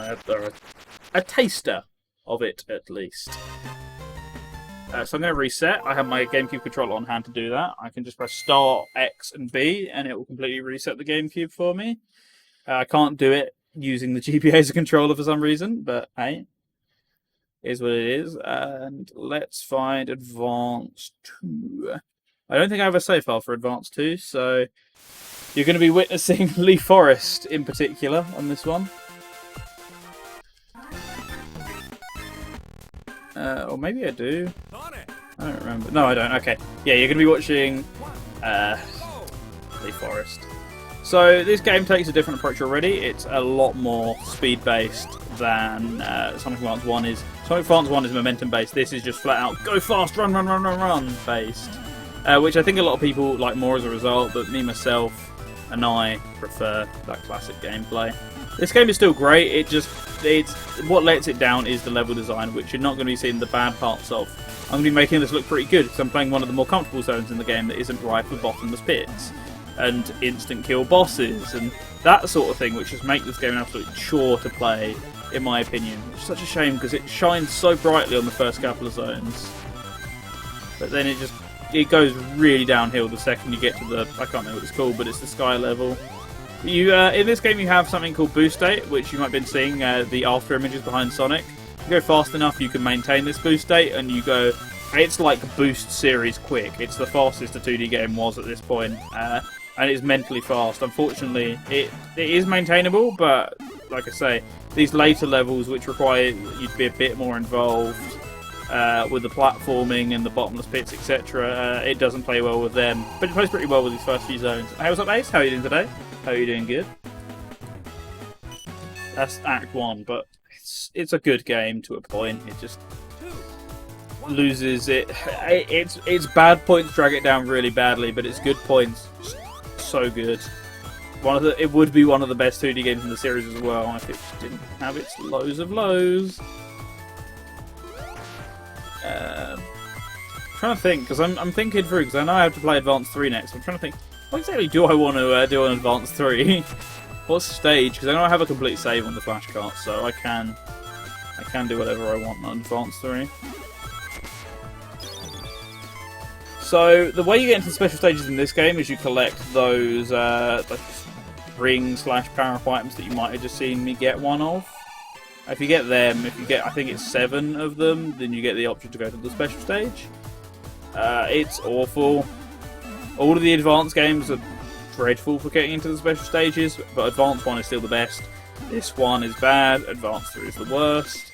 You just don't go out of your way to get the Chaos Emeralds because the stages themselves are bad. You should feel bad, the ways of getting them are bad, you just don't bother and you download the complete save file. That is how you've always played these games. Without a doubt.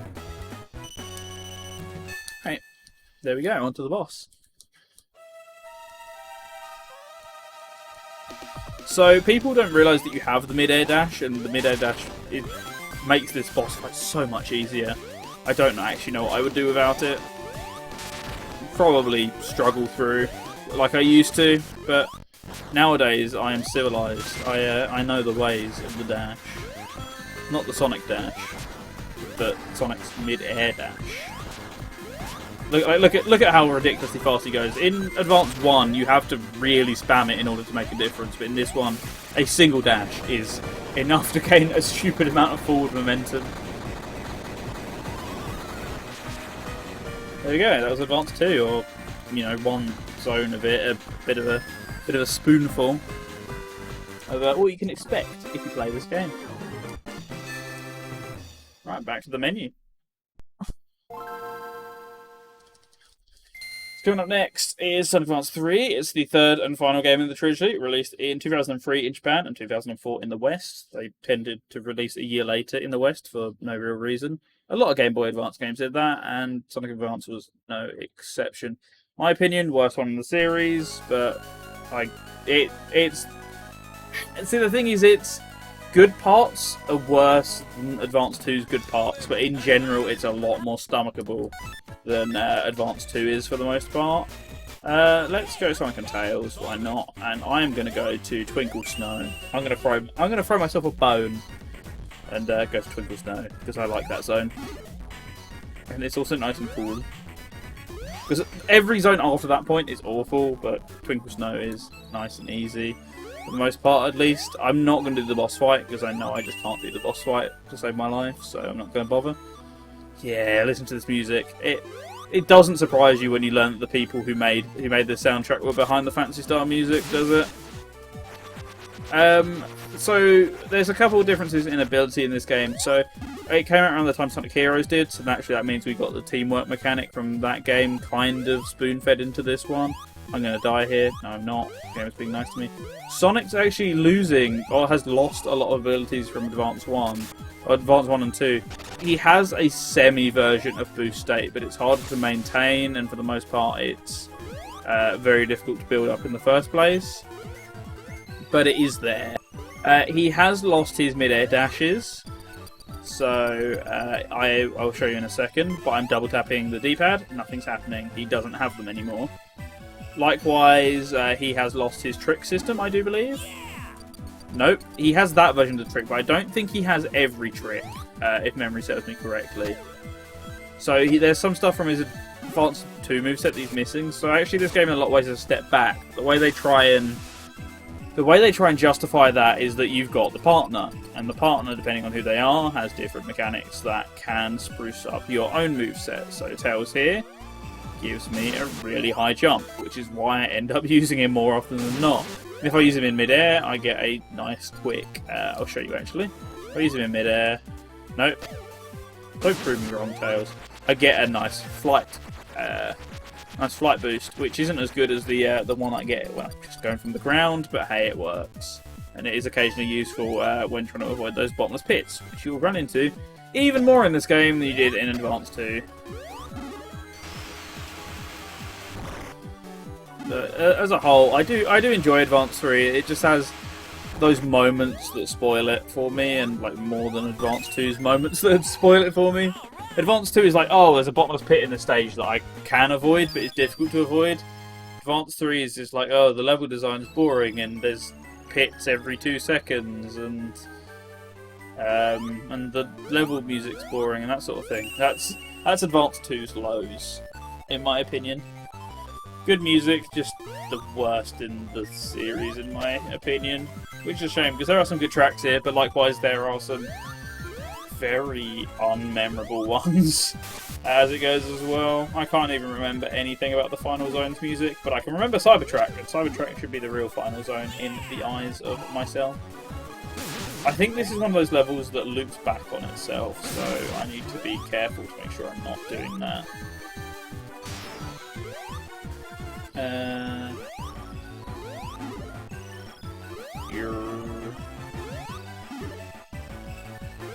Okay. So am I still going the right way? I don't even know at this point. There's the minecart gimmick here as well, which I think you have to jump off at a certain point, otherwise it spells doom for you. Sort of like, actually, yeah, like Rush Adventures minecarts, thinking about it. Every stage here has its own unique gimmick, which wasn't really a thing in the other games. Like they had their own gimmicks, but they were very subtle in execution. Whereas like every zone in Advance 3 has a very in-your-face gimmick. Not just like, oh, it's a casino level, so it's got slot machines. Like, no, you've got a minecart because this is a snow level, and you've got these freezing chambers because it is a snow level. And you kind of get the gist of what I'm getting at here. I'm trying to prove to you that you can do tricks, but there's less places in this game to trick than there is in Advance 2. There we go. I did think I couldn't kill me, so I shot it in again. The snow is making me go slightly slower, but not enough to where it's irritating. It's just mildly infuriating. You know that feel? Okay, never mind, it is actually making me go slow now, suddenly I hate it. Burn it! Burn it to the ground. Actually, I can't be able to do that, I'm just going to do this. Is this the end? Will you just let me be? No. Okay. Now there's a water section, because it causes a water section, even though we've already had the obligatory water level. We already had that in Ocean Base, we don't need another one. Another nice thing about this in terms of quality of life improvements, which I didn't mention, is that you can start a grind on a rail from anywhere on the rail, which is nice, because in Advance 1 and 2 you can only start it at the very beginning of the rail. Here, as long as you jump on it anywhere and you kind of touch it in the right way, you can start a grind from anywhere on the rail. That's death. Right, that music didn't sound in any way annoying when the speed shoes were on it, thank goodness. Am I really at the start of the water section again? I don't think I am. Okay, good. I was about to rage if that was the case. There's a lot of path swappers I can do, I'm noticing. Like, if I just start if I start sort of partially running up walls, then I can just phase through them. Oh no, please! God friggin' damn it. Yeah, there's gonna be a bubble right there as I die. LOL!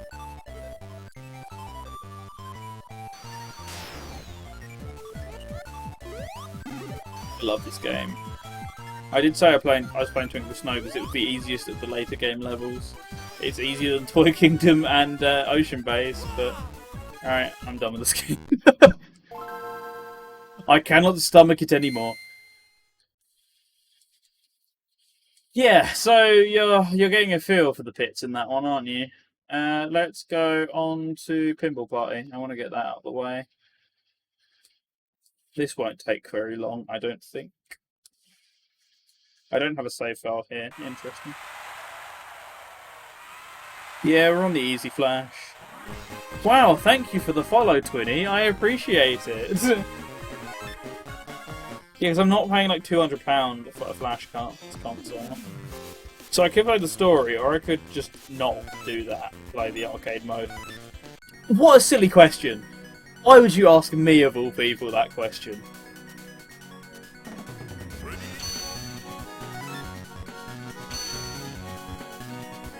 I don't remember how to play this. Are the bumpers not on the bumpers? Or the flippers not on the bumpers, sorry? No, they're not. They're on the A and left button, which I think is very silly. This Sonic Pinball Party is a pinball game. What more can I explain about it, except for the fact that there's a Nights into Dreams table. There's also a Burning Rangers table, but you have to unlock that, and that I have not done. Also, I just got stuck underneath the flipper, sure. Into the idiot capsule. I'll give it a go. Here's a Sambo table, you are right.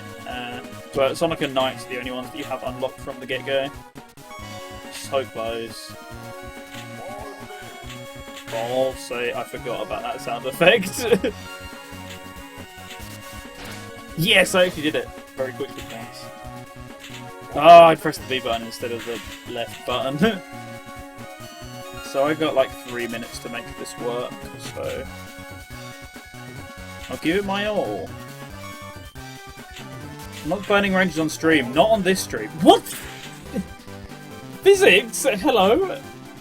But as a whole, I think, in my opinion, this is a pretty competent pinball game, but I'm not like the pinball wizard in any sort of way. I don't pretend to be Donnie, so you know, it is what it is. I'm trying to dualize. Like, I'm giving it a go, but I'm just getting nowhere near where I need to go in order to do so.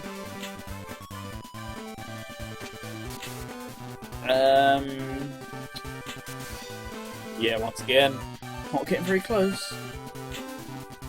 There we go. No.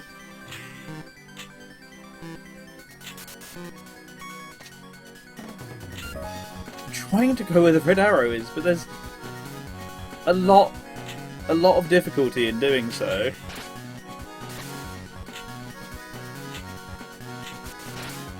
Yeah, as pinball games go, it is actually pretty complex. But there's a lot more to it than something like, say, Spinball, if that's like your only experience with pinball games. I do enjoy it, it's just not always my cuppa, so when the game screams at me like, you haven't got enough points, I'm like, ah, please leave me alone.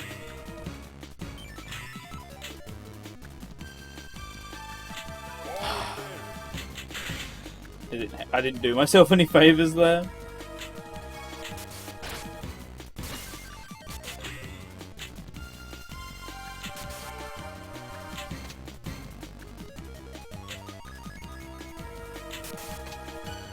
Again, also not helping myself. Ball, so oh, never mind. Ball wasn't saved. That's a big sad. Oh, am I going again? I think I am.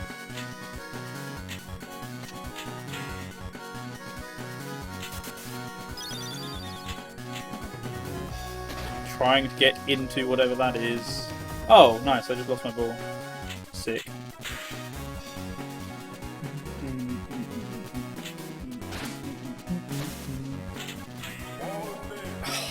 I'm getting so unlucky with some of these.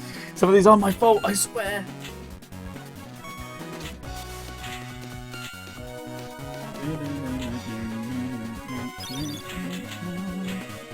Remix is nice. I'm one of those people who unapologetically loves the GBA sound shit, so you're not going to be hearing any complaints from me.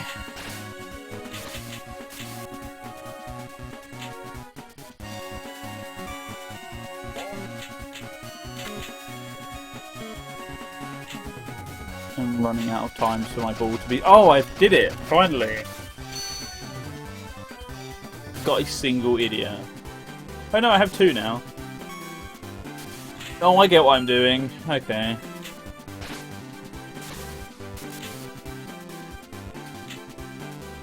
I just need to be a bit more on the nose with my shots, because I have no clue how to aim in this game.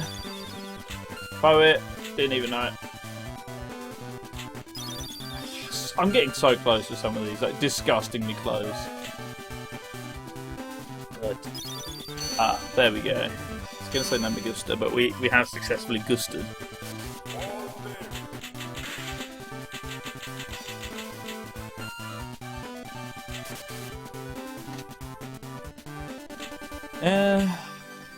Alright, I'm going back to the idiot capture, and that's a problem because I couldn't get to that last time. I need to leave it on the very edge of the left flipper, I'm guessing. Yes, right. That's good to know because I was trying it with the right hand one before. I'm not really doing much.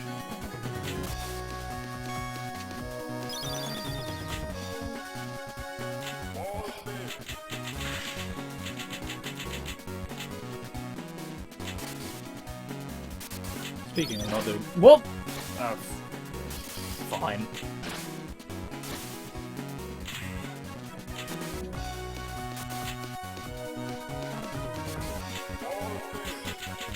It must be my last ball save, right? Or have I got one more?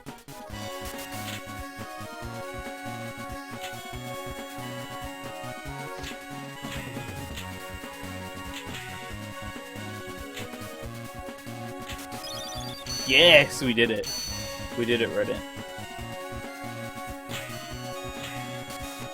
Oh, go back on to the left one.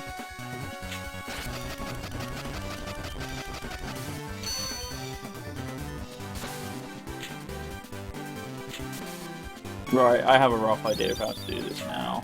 If I can get the ball back to the left-hand side. Nope. So close. Speaking of so close, I've only got like one idiot left.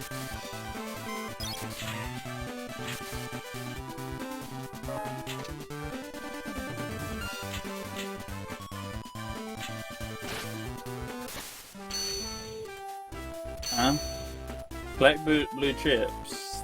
Sure, okay.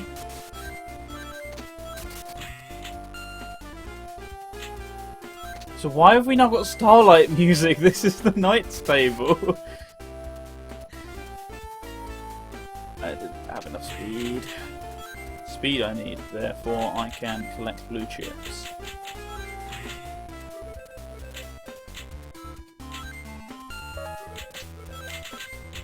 You went through that. Don't try and cheat me out of points, even though it's entirely your decision.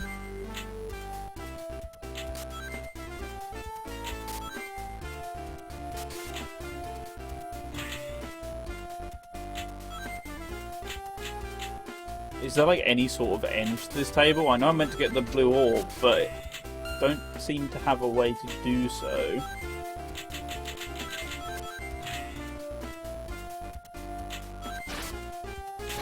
Maybe? Because I'm 100% phasing through the idiot captures, so IDK.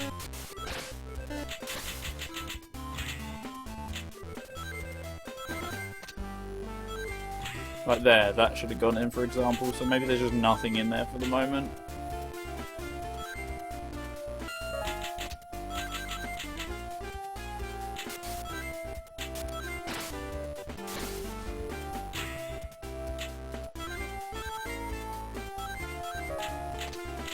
Close to the end of the chip round.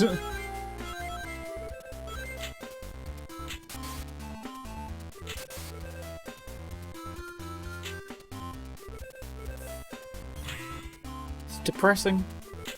I've got 55. I'm not really sure how many more you want me to get. Oh, okay, we're done. In general, I think we're done actually, because screw that. I think we're good on that actually, because when we come back next time, we've got 2 amazing Sonic games to finish the GBA Grabbag on, or the Sonic section of the GBA Grabbag on, and then we've got a bunch of other games of varying quality to play. Let's have a look at what we might be seeing next stream. So we got Sonic Battle. Astro Boy Omega Factor, yep, that's a Sega game. Choo Choo Rocket Comic Zone, Crazy Taxi. We've also got Jet Set Radio. We have got Night City Dreams. I actually don't have that working yet, but I'm going to try and get that working by next time. Fancy Star, Puyo Pop Fever, Sega Rally. I'm looking forward to that one. Sega Smash Pack. Space Channel 5, Super Monkey Ball Jr., Pinball of the Dead, Virtua Tennis, and I think that is it. And the Tower SP technically as well. We've got a lot of stuff to go through. That's going to take an entire stream to do. So next time, but I think I'm pretty content with what we've done today. Honestly, we've beaten 2 Sonic games and we've showcased a few others as well, thanks to the power of the Game Boy Advance. So I want to give a huge thank you to everyone who's been tuning in. We've had a lot of you in the chat room today. I greatly appreciate it. And we've had a lot of lurkers as well that I've seen lurking around. So thank you to you all. Coming up next on Radio Sega in an hour's time is The Hidden Powers, episode 100 with Skyblaze. That's at 9 PM UK. 10 PM UK is Saturday Night Sega with Gavi. For now, though, we've got an hour's gap. So feel free to jump on over to the Radio Sega 24/7 at radiosega.net and request your favourite tunes. And they'll be on the stream shortly. As for myself, you can catch me right there. The bot just did the thing that I was typing in. That's actually rather strange. You can catch me over at twitch.tv/TheGreenVibrate for my own streams, but you can also see me here most of the time. That's my main goal. Aside of that, we're going to be hosting the British Andy, who's playing, I believe, Sonic Forces, if not Sonic and All-Stars Racing Transformed, with Titan's Creed as a follow-on from their charity event, which we had a very small amount of involvement with. It was all of course the boys' work, but we showed up every now and then to provide some support, and we're definitely going to be hosting you guys over to them now. So we're going to have a raid going, so we're going to get that going right now. I'm going to make sure that I actually have their Twitch stream up as well, so I can see this in real time. Right, so second stream ends, we're going to go and raid them. So twitch.tv/TheBritishAndy, feel free to raid them with whatever message you'd like, or it will alternatively send you there right away. With that in mind, keep listening to Radio Sega, guys. You all have been awesome. Thank you. I'm not going to catch you next Saturday because I am away, and I'm away the Saturday afterwards as well, but I'll try and make up for it sometime during the week. No promises, because it's a busy week. It's my birthday week next week, but I'll give it a go. Thank you all for watching. Have a nice one. Stay safe, and catch you all on the flip side.